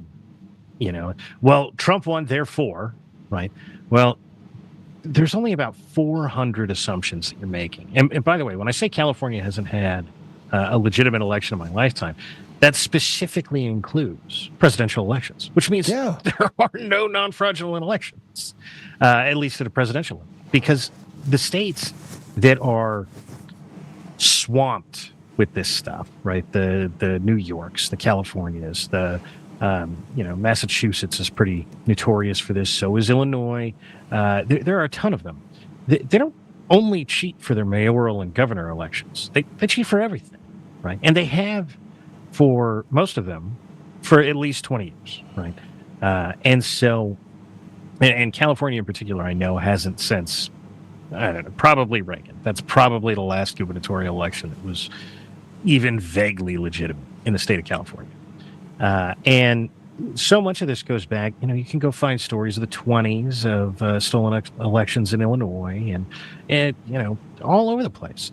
This is an ongoing problem. And we like to say, but we won every now and again, so it's fine. And this will be one of those situations where you get what you tolerate, right? If you will tolerate a Trump every, what's it been 40 years since Reagan, basically, right? Yeah. So if twice a century, you can have a president who's going to come in, at least try, do at least some of the right things, and say a bunch of stuff that you really, really like, well, then in the meantime, you're going to get Barack Obama. You're going to get Bill Clinton. You're going to get George W. Bush. They're going to cram in, what is that, 32 years worth of destruction for every 8 years that you get to rebuild. It's dead certain way to lose. Yeah, I would agree. I would agree with that fully. Yeah. I just think we're at that place right now where we have to start collecting and creating solutions. And, someone that called me said, Joe, they don't know how to do it. And I go, what do you mean they don't know how to do it? I mean, look, and I'm not talking about the election has consequences that led to J6. J6 has consequences that led to the ballooning of things like the Proud Boys and the 3% group and the Oath Keepers, right? Yeah. Which led to the government going after people like Stuart Rhodes, Joe Biggs. I mean, the list goes on and on, right? Yeah. And yet, one of the ways that you solve the problem is that you do universal pardons in order to make sure that you make things right. You right the ship. Yeah. But they didn't do that either. So they selectively really chose. Close. Well, really close is that there's nothing more. I mean, President Trump is very good at golf. Really close will get him a bogey, not a birdie, right? Exactly. And this is, I think this is indicative of a huge problem that we have, right? Is that of all people, and I otherwise don't like much that he has to say, but I want to say Ben Shapiro in Trump's first term said, Trump expected to go to the White House, be given bills, sign them, and be a great president, and everything would just be fine, and his agenda would be implemented. And then he got there and found out that's not how D.C. works. And it might be the only thing the guy's ever said that was really, really on point, but I think it was. I think in 2016, he went, oh, yeah, okay, I won. And so we're just going to go down there, and we're going to follow my agenda just like we did for Barack Obama, only to find out that nothing works that way. The country went along with Obama's plans because Obama went along with their plans. And along with that, the other piece of that was this want to be liked by the New York Times, right? CNN. And I think he is still fighting these things, right? So when he goes in and says, we're pardoning everybody for J6 except these guys, right? I think what he expects is for the news to be like, well, he did a fair thing, right? He examined these cases individually, and these guys, they were a bridge too far, but he thinks it was otherwise mishandled. And what he actually gets every single time is, I can't believe that you pardoned any of these people. And by the way, those 12 people that you didn't just blanket pardon should be in prison or put to death, right? And at some point, he needs to get over this. Otherwise, we're always going to have these half measures. We're always, and half is unfair, but the refusal to just go all the way, to go, look, I don't care what you think the people who were supporting me did. They didn't do any of that, so they're all pardoned, and this discussion is now over, right? And that needs to be what happens. A bare minimum that, look, I'm just not putting up with any of your bullshit anymore, needs to be the baseline. I agree with you. Well, Don, how do people follow you? Thanks for coming on with me. I feel like we solved the world's problems, got at least one layer lower in the cesspool of America. You could you could follow me on X at Helo Procurement. Yep, that's the one. I'm already following you. Yeah. And that right now is probably the only social media that I'm actively putting out. I continuously promise that I will make a serious return to podcasting. I don't know when or even if I will get back to it, but I'll give it a try. We'll see how it goes. Yeah, I can tell you it's you can guest host for me every now and then. I could definitely use the help. So, well, let me know. We'll see if we can work something out. All right, Don. Thanks for coming on. Thanks for your input. Thanks for your wisdom. Thanks, brother. Hopefully, we don't God get bless. to the vigilante part. Let's pray that doesn't happen, but it looks like it's in the horizon. So, yeah. All right. God bless you. God bless you. You know, he has some great points. I'm seeing you guys talk about the fact that he had some great points. It's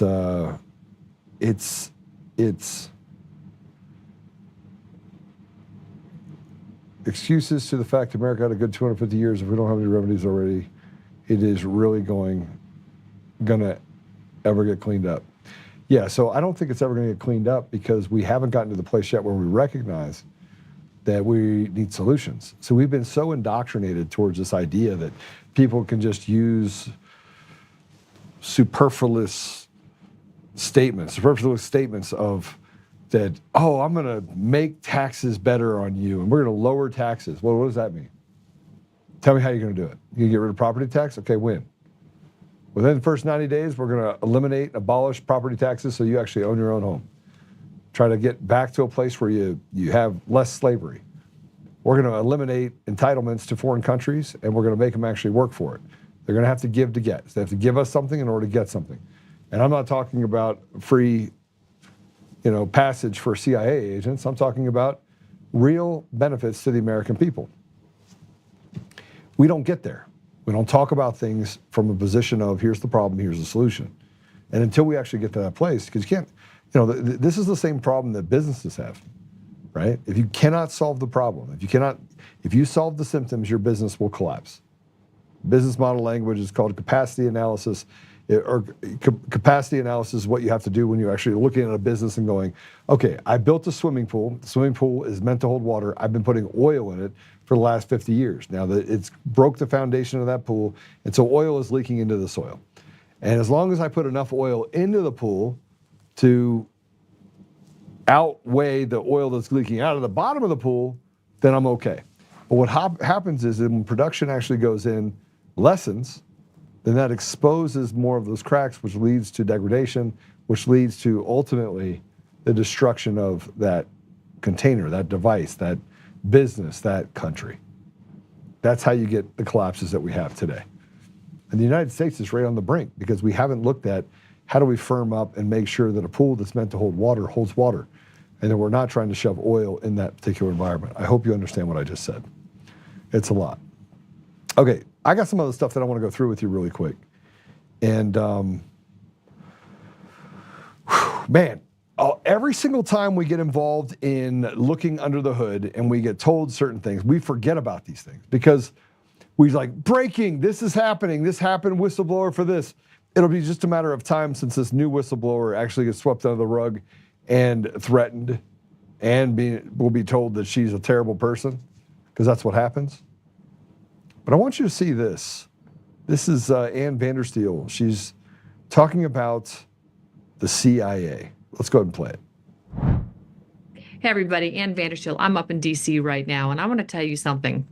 The media, the politicians, and the intelligence community pray you never figure what I'm about to tell you out, because our elections weren't compromised by some glitch. They were penetrated by global intelligence weapons. And this system didn't begin in Colorado. It began in Serbia. This is a CIA playground where foreign and domestic intelligence agencies perfected a digital election manipulation long before Americans ever heard of the name Smartmatic. Intelligence elections, yeah, that's right. From there, it was handed off to Venezuelan's military, weaponized through Smartmatic to flip elections, delete logs, and control entire nations. And that architecture, that foreign military infrastructure was quietly slipped into the U.S. And I saw it myself. I was down there with Michael Yon in Panama on the Darien Gap. We watched the military-age men from Venezuela and others around the world come into our country. Well, now here is where everything blows wide open. Those folks expected governors, secretaries of state, and corrupt supervisors of elections to play along. And they did. But they did not expect a county clerk in Mesa County, Colorado, Tina Peters, a Gold Star mom, to catch them in the act. Tina imaged the Dominion machines before they were illegally wiped. She preserved the only untouched 2020 data set in America. Imagine that, 3,143 counties, and she's the only county clerk who has that image. And that image is one that mirrors exactly what Serbian and Venezuelan insiders described. Serbia whistleblowers, and the moment that she did that, well, they moved to destroy her because Tina didn't just uncover election fraud, she exposed a foreign intelligence operation running on American soil. This is why they fear her. This is why, in fact, she's in a prison cell. And this is why her story is the single most important national security case in modern American history. So I know I'm just me. I'm Ann Vanderstiel. I'm not backing down. I'm going to keep running my mouth. But I need you guys to do the same. Let's get really loud. Let's make it uncomfortable for these sons of bitches. Because President Trump needs to get that executive order done. We need those 500 National Guard pods that are in every one of our 50 states to go out to the supervisors of elections and to go out into the election ethos to these precincts. Because if they refuse to follow that executive order and hand count ballots, well, we need to start arresting people. We need to start arresting people. And here, after all the things that you said and the people we have are the Venezuelan whistleblowers, and the fact is that we have enough information that all these people should be arrested. We know that Dominion is the system that is fraudulent. We know that it dates back to Sequoia. We know that it dates back to Eric Coomer, John Paulos, and others. We know. We know that Smartmatic recruited Eric Coomer because he was a flawed individual, a troubled man that was a drug addict that barely could do websites for small businesses. That's the guy they brought in and said, you're now the chief architect. They brought in a guy and they brought him in for this one reason. They brought him in because of the fact that he had the mathematic capabilities in order to finish up and polish a system that was rife with corruption and rife with the ability to steal the voice of the American people. And I stumbled onto Eric Coomer because his mouth wrote a check that his ass couldn't cash. He decided that I'm going to get on these Antifa calls and I'm going to brag about it because that's who he was. He was a braggart. He loved to brag. Oh yeah, don't worry about it. Trump's not going to win. I made effing sure of it. And what's worse about all of that is that this is the same person that talked about killing police officers and going after President Trump and hating him and hating America. This same guy has had more run-ins with DUIs than the police. Frankly, I'm trying to figure out how he doesn't have a record. Oh, that's right, because the CIA takes care of their own, it appears. And you can't talk about the CIA being in Serbia and being a part of Dominion and tell me that Eric Coomer's not a part of the CIA. And so all they have to do is hem up these guys. They hem them up. Sign the Insurrection Act. Get rid of machines, mail-in ballots, completely get to a system that is absolutely unflawed. You want to see the American spirit come back. You want to see Democrats and Republicans come together with the ideals that they will have people that will run in positions of trust and authority that will do well by the American people. You want to see people take care of the 40%, which are the most vulnerable among us. You want to get to a place where we hold people accountable and stop theft, stop crime, give people back their rights. You took something that was never yours to take. But we have all the information.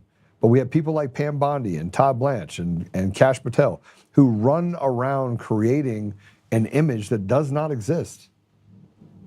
Oh, crime is down. Look at us. We're going after and taking 1 million barrels of oil down to Venezuela. That does not help the American people, and it does not change the ethos of our communities or our country. Solve the problem and you solve it for the American people. Solve the symptom, and you will exacerbate the problem, and you will destroy everything that is good about this country. And they know it. They know it. President Trump knows what I'm saying is absolutely true. And the people that I have conversations with, they're like, Joe, how do you articulate it in such a way where you basically talk to the American, you talk to I got up on stage and I talked to people, and there was Democrats and Republicans. How is it that I sat with 130, 140 Democrats? They're like, yeah, they want to debate you. And I'm like, all right. They looked at me like I was a meat sandwich 3 years ago. And when they left, they gave me a hug, because I was like, listen, I know what you want. And the media doesn't want you to like me. But here's the reality. Your education's shit. Your teachers are retards. The parents are being thrown crumbs. So they're doing everything they can to just survive. And it's generational. And if that wasn't enough, they come in and they basically tell you that, hey, do me a favor, just kill off your offspring. And they commit genocide since the 1970s against an entire generation of black and brown people. But don't worry about it. We should be taking care of illegals that rape and murder our children and our women and wreak havoc and do crimes in our community. And we should stand up for them because, you know what, they're the most vulnerable among us. No, they're not. No, they're not. The most vulnerable among us are Americans that are in Chicago, Americans that are in LA, Americans that are in Washington, D.C., Americans that are in New York City. Don't tell me that I have to feel bad for illegals that are here illegally that you're giving entitlements to while you step over the bodies of black and brown and white people, because there's the Rust Belt's filled with them, that have no access to education, no access to opportunities, and live in a place where Twinkies and Chef Boyardee are the words of the day, if they can get it. We're in just an upside down world, upside down. And you can solve it by solving the elections. You can solve it by doing right by the American people. That's why it's the haves and the have-nots. The illegals, they have to have them here. Why? Because it creates opportunity, creates chaos, hurts the Americans, who then they lock up like Tina Peters. Here's a cut. This is a whistleblower, by the way. We talked about the Somalis up in Minneapolis. By the way, they've been having to deal with Somali cab drivers for 20 years. My daughter sent me a text and she's like, hey, Babcia, so my daughter's half Polish. Babcia has been dealing with these people and these problems in Minneapolis for 15 years. You're talking about 15 years ago. It's just gotten progressively worse. This is a whistleblower at the airport at St. Paul who is talking about Somali men in pairs coming in with suitcases full of cash on a weekly basis. On a weekly basis. Stealing the Americans' people. Laundering money for God knows who. Play it. 2016 to 2021. Liz, thank you for joining me. You're welcome. Thank you, Liz. I applaud you and Alpha News. We appreciate that. I have to say, though, this sounds like something out of a spy movie. People going through security and getting on planes with suitcases filled with millions of dollars in cash. Tell us what you've actually seen as a TSA agent during the time you worked there. Well, I've actually seen a lot of things, but the most shocking is exactly that. I saw suitcases filled with millions of dollars of cash, and the couriers were always Somali men traveling in pairs.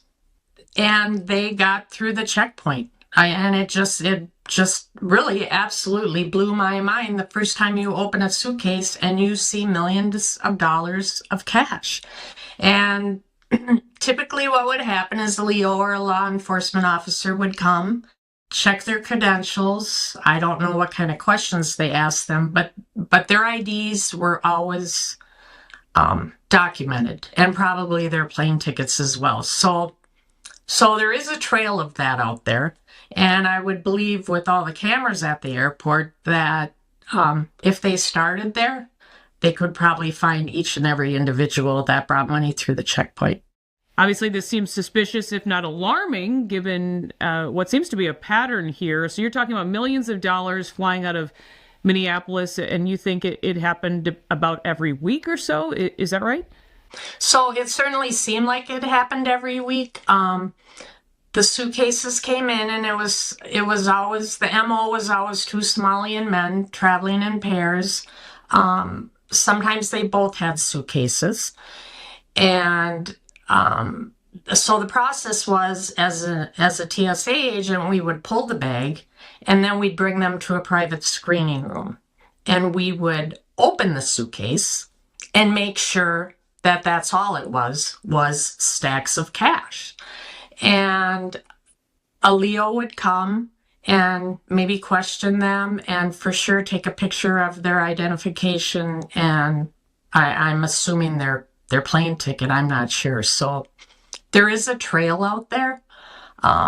Between that, I mean, it has to be documented somewhere, and all the cameras in the airport, I would imagine if they'd like to find all this cash, they should start at the airport.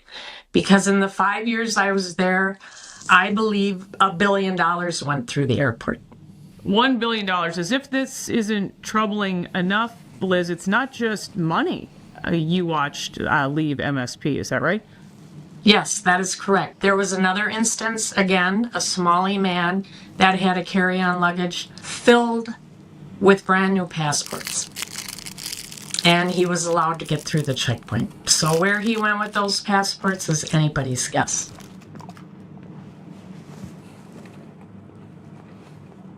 Unbelievable. Unbelievable. Or is it unbelievable? Sorry, I ate a piece of chocolate. Ah, got me. I'm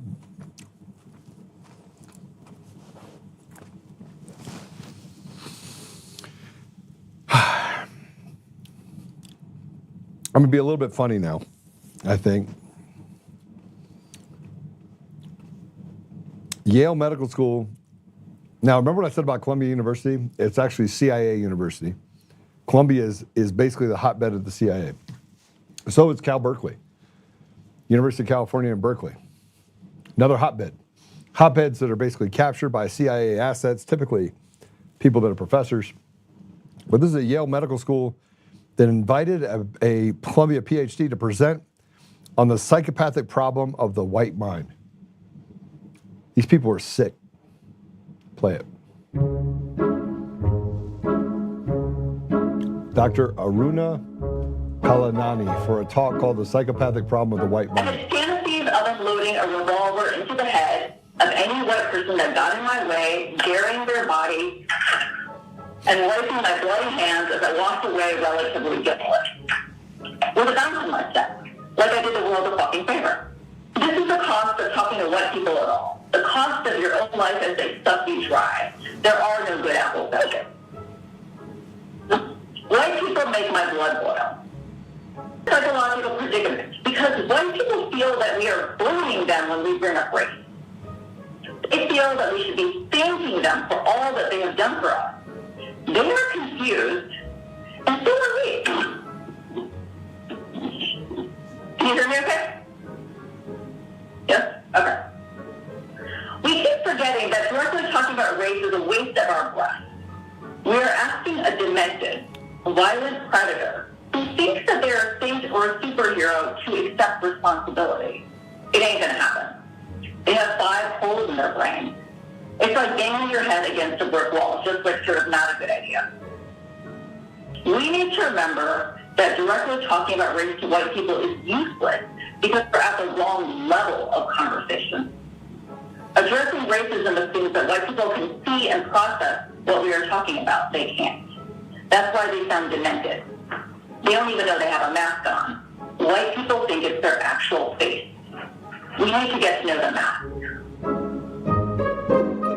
Anti-white is now institutionally accepted in academia, education, media, and the capitalist system. Anti-white rhetoric is leading to anti-white violence. I'm going to tell you this. I don't care if you're black, white, green, yellow, purple. Don't care. I know what racism looks like. I know what a system. I'm really dangerously close to breaking an entire story out of Douglas County, Colorado. I'm dangerously close. I'm not going to right now, but I promise you, when I put this story in front of you, it is going to make, he's actually a friend of mine. I'm talking about George Brockler. I mean, he's a guy, I like this guy a lot. Now, George, I'm going to send this clip to you. Guys, make sure you cut this clip. I've tried to reach out to George about a case that is in Douglas County that is this in reverse. It basically is them going after one of the best men that I've ever met and victimizing him and demonizing him and charged him unjustly, all to satisfy the rants of a black woman who, in my opinion, completely set up this man. And I want to point something else out. This is in a red part of Colorado. Red part of Colorado. And the system literally is designed to hurt people because of what this woman just said. She said that she wanted to take out a gun and shoot a white man in the head and walk away guiltless. That was a presentation that was given at a medical school. And what has happened is that this mentality that you see right there is freezing and creating a cancer inside of the minds and the systems, being held hostage by the bully pulpit of the mainstream media. In this case, it's the media inside of Colorado that is captured by radical leftists that act as the bully pulpit to attack those people who don't do the biddings of going after good men and women. That's the reality we face right now.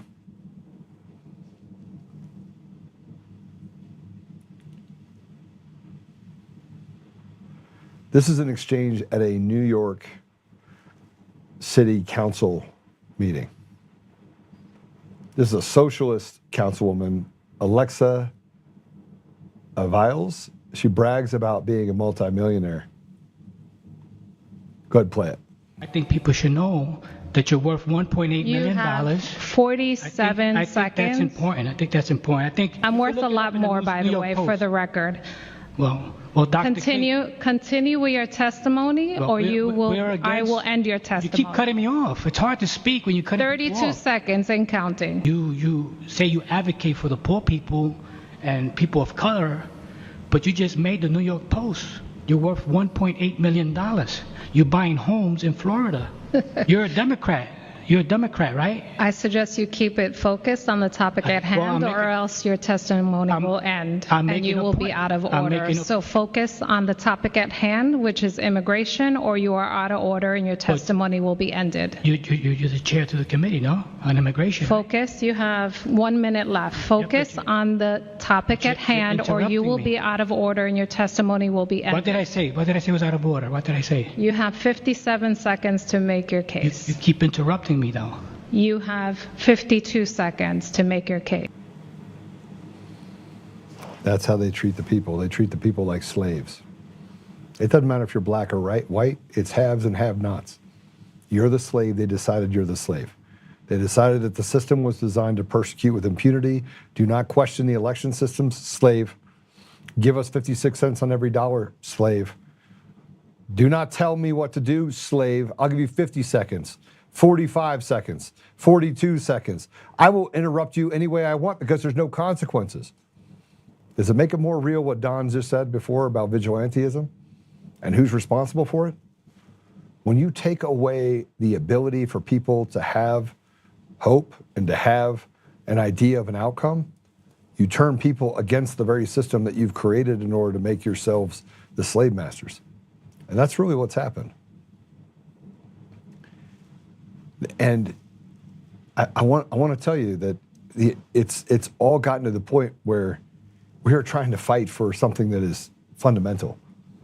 Like most people are just fundamentally just trying to fight for, hey, how do I help businesses survive? How do I help be good at what I do? How do I help take care of my children? How do I give opportunities to the next generation? How do I give back? But you can't because they've taken all the meat off the bone. And here's Jasmine Crockett. She's appearing in a rap video. I'm not kidding you. Yeah, play it. She ain't never been.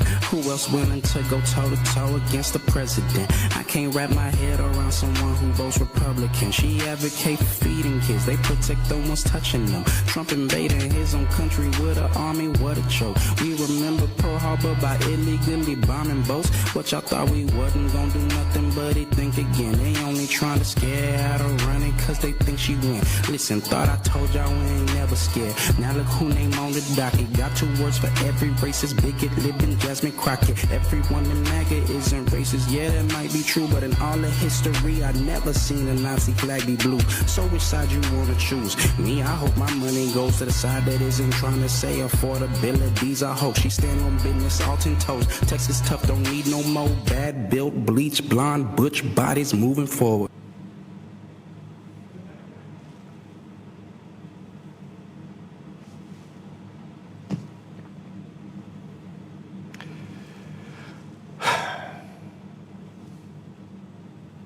I have nothing to say. I have nothing to say. These are backwards times where the people that are projecting put this piece of shit up on the stage. Now, I will tell you this. There is hope. There's hope, guys. There's hope, and more hope. Department of Homeland Security just did something. They're not playing. Now, look, I actually don't care about you getting rid of people that you brought into the country. You should have got rid of them. They never should have been in the country to begin with. You should have never had open borders. You should have never let us get run over. You should never let a guy out that killed a 6-year-old little boy. That person should rot in jail for the rest of its life. But you didn't do that either. So you want to take credit for things that you should be doing. Here's the thing.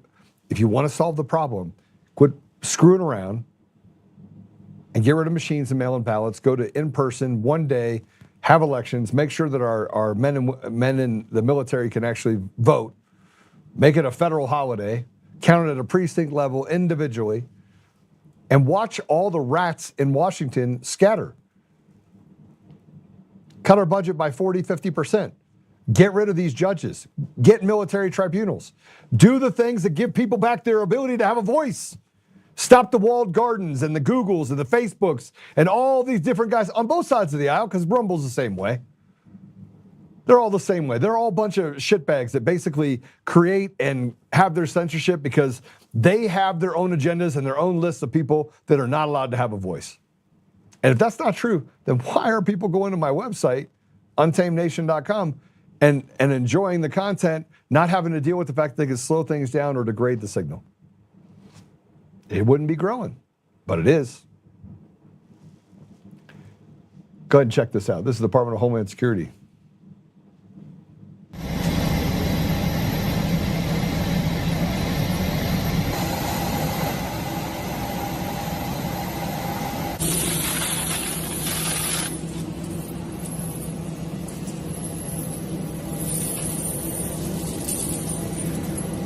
$140 million deal by a fleet of Boeing 737s to ramp up ICE's deportation flights.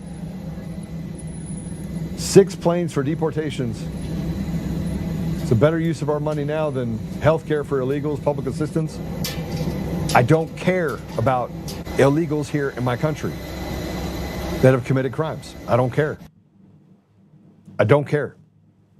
What I care about is that we take care of Americans. And if we have money left over, we can take care of them now. But you know what the people in Washington are doing? They're sending $600 to $800 million to one country and $400 million to another, so they can launder it through the CIA and give money to them so they can then use it against the American people. It is just like a boomerang. Yeah, we may take care of the illegal problem, but if we don't take care of the election problem, we have no country. And I'm going to tell you something else. Somebody just mentioned it on here, and it's absolutely true.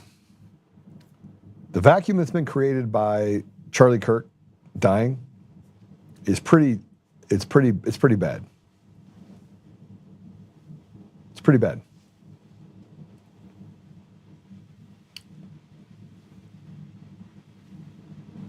But I do remember a couple things, and I've talked about this. Charlie Kirk, oh man, he was trying to do great things, but he had, every time that he got money, it came with strings. And those strings were tied to, you're not allowed to talk about this, you can't talk about this. And you don't think the government is involved in influencing and making sure that people don't say certain things. It's absolute. I remember when Charlie Kirk gave a call to Steve Bannon and says, get Professor Clements off your show. That happened. I know who the influencers are. I know who the influencers are that are absolutely rotted at the core. I know them by name. I have a list. And I have all the stuff, and I don't publicize any of it, but I will tell you this. There are a lot more people that literally are trying to keep you at bay and make you be filled with opium so that you don't actually get to the place where you can actually solve the problem. We don't get rid of machines and mail-in ballots. That's your number one problem. There is no other problem that you need to deal with other than the fact that we need to make sure we have machines and mail-in ballots, period. Machines and mail-in ballots have to go.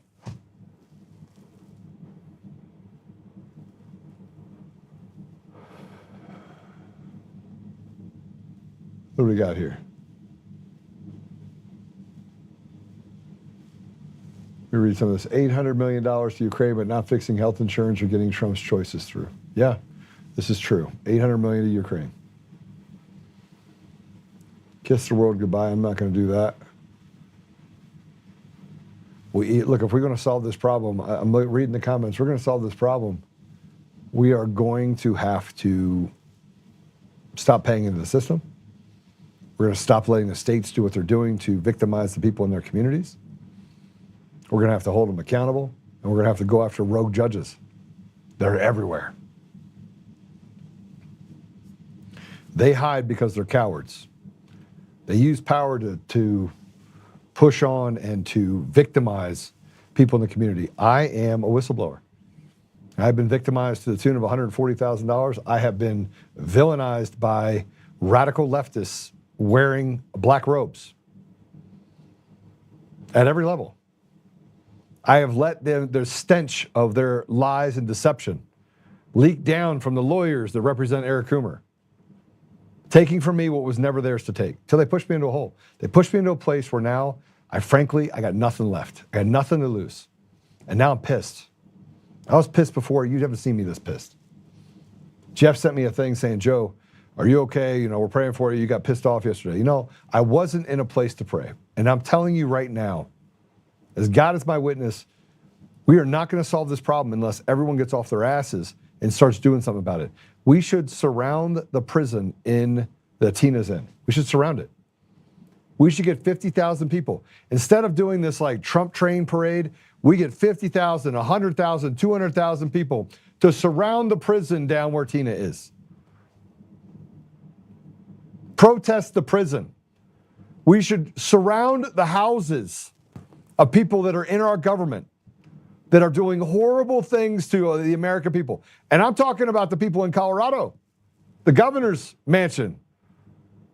And then they say, they'll just send down Antifa. All right. Then we kick their teeth in too when they start throwing cans.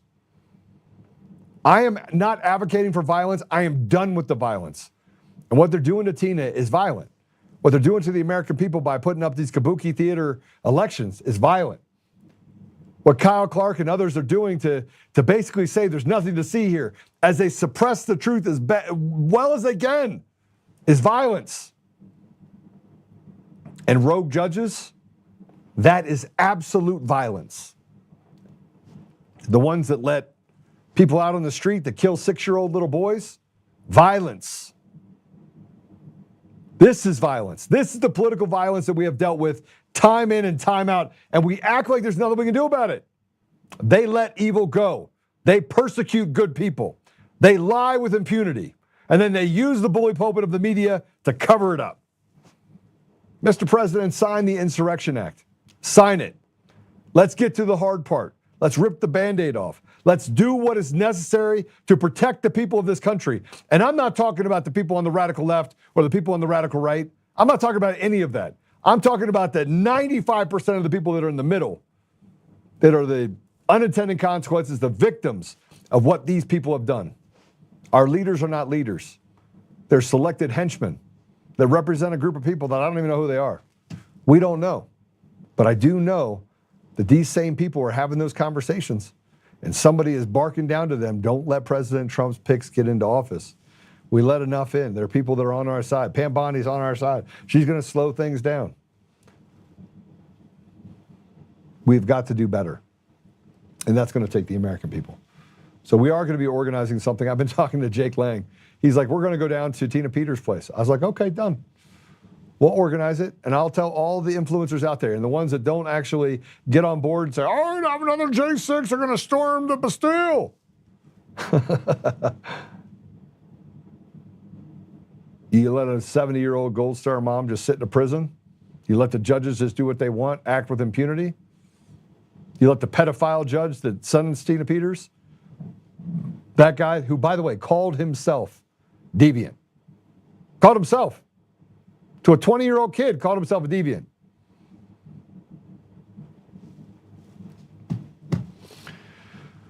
Oh, yes, silver is at $63.84. Thanks for putting that out. And can I get a Joe is right again? Can I get it? Can I get a go Joe is right again? Somebody give me a Joe's right again. Joe's right again. I'm definitely right. All right, let's pray, right? We can pray.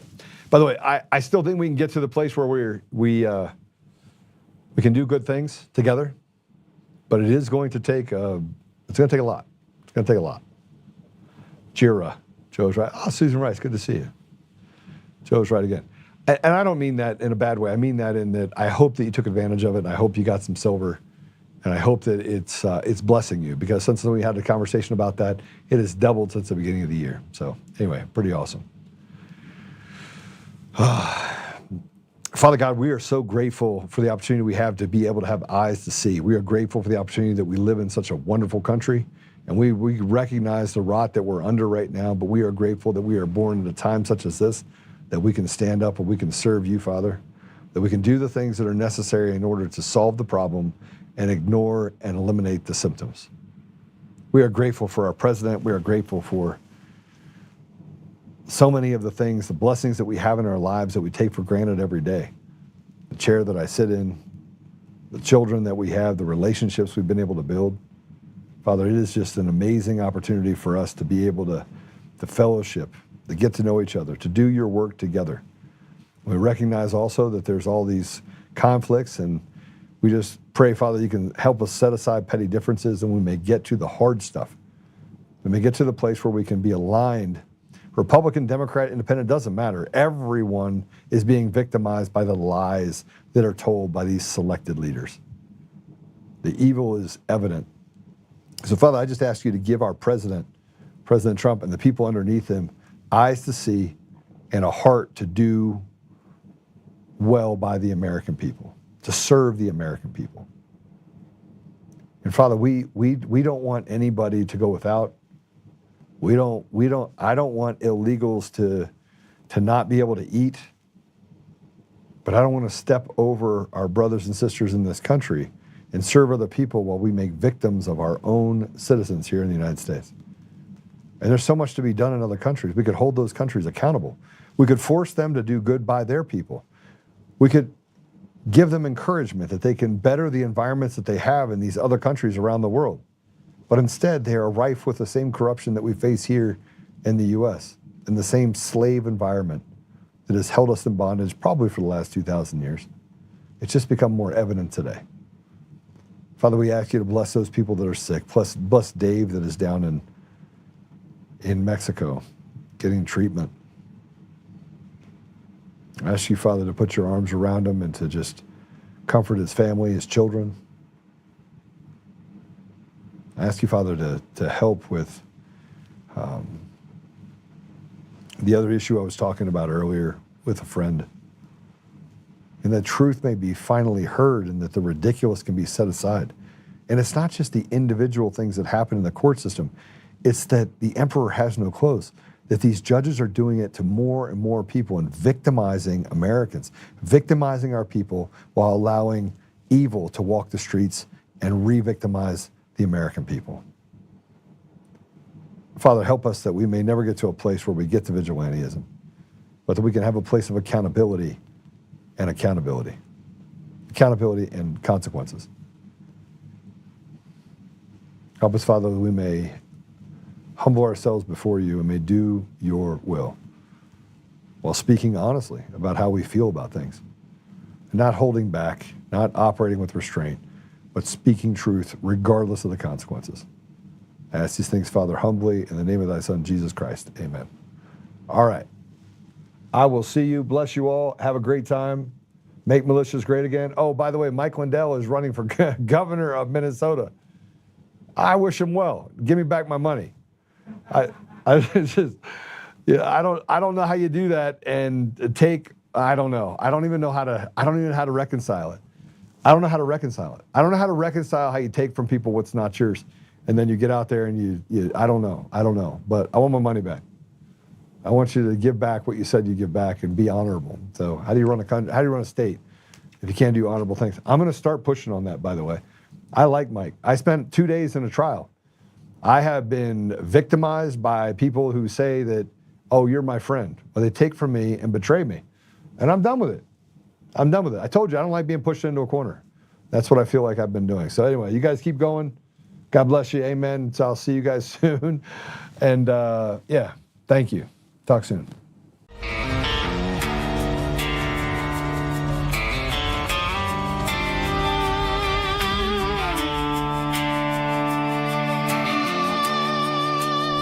Rise up untamed in the heart of the fire where the wild ones roam. Joe Oltmann's calling, bringing truth back home. From conservative daily to this untamed fire, we shatter the silence, lifting spirits higher. No chains can hold us, no lies can prevail. Authentic and fearless on this rugged trail.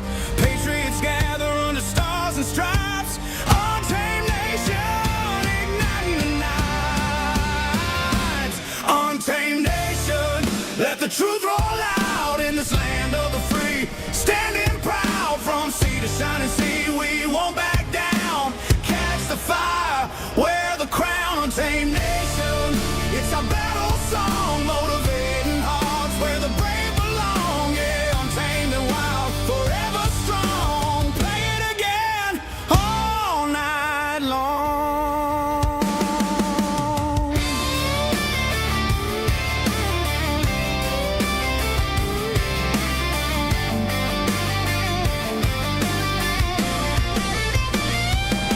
Break the mold, chase the real. No more games, time to heal. Joe's voice leads the untamed crew.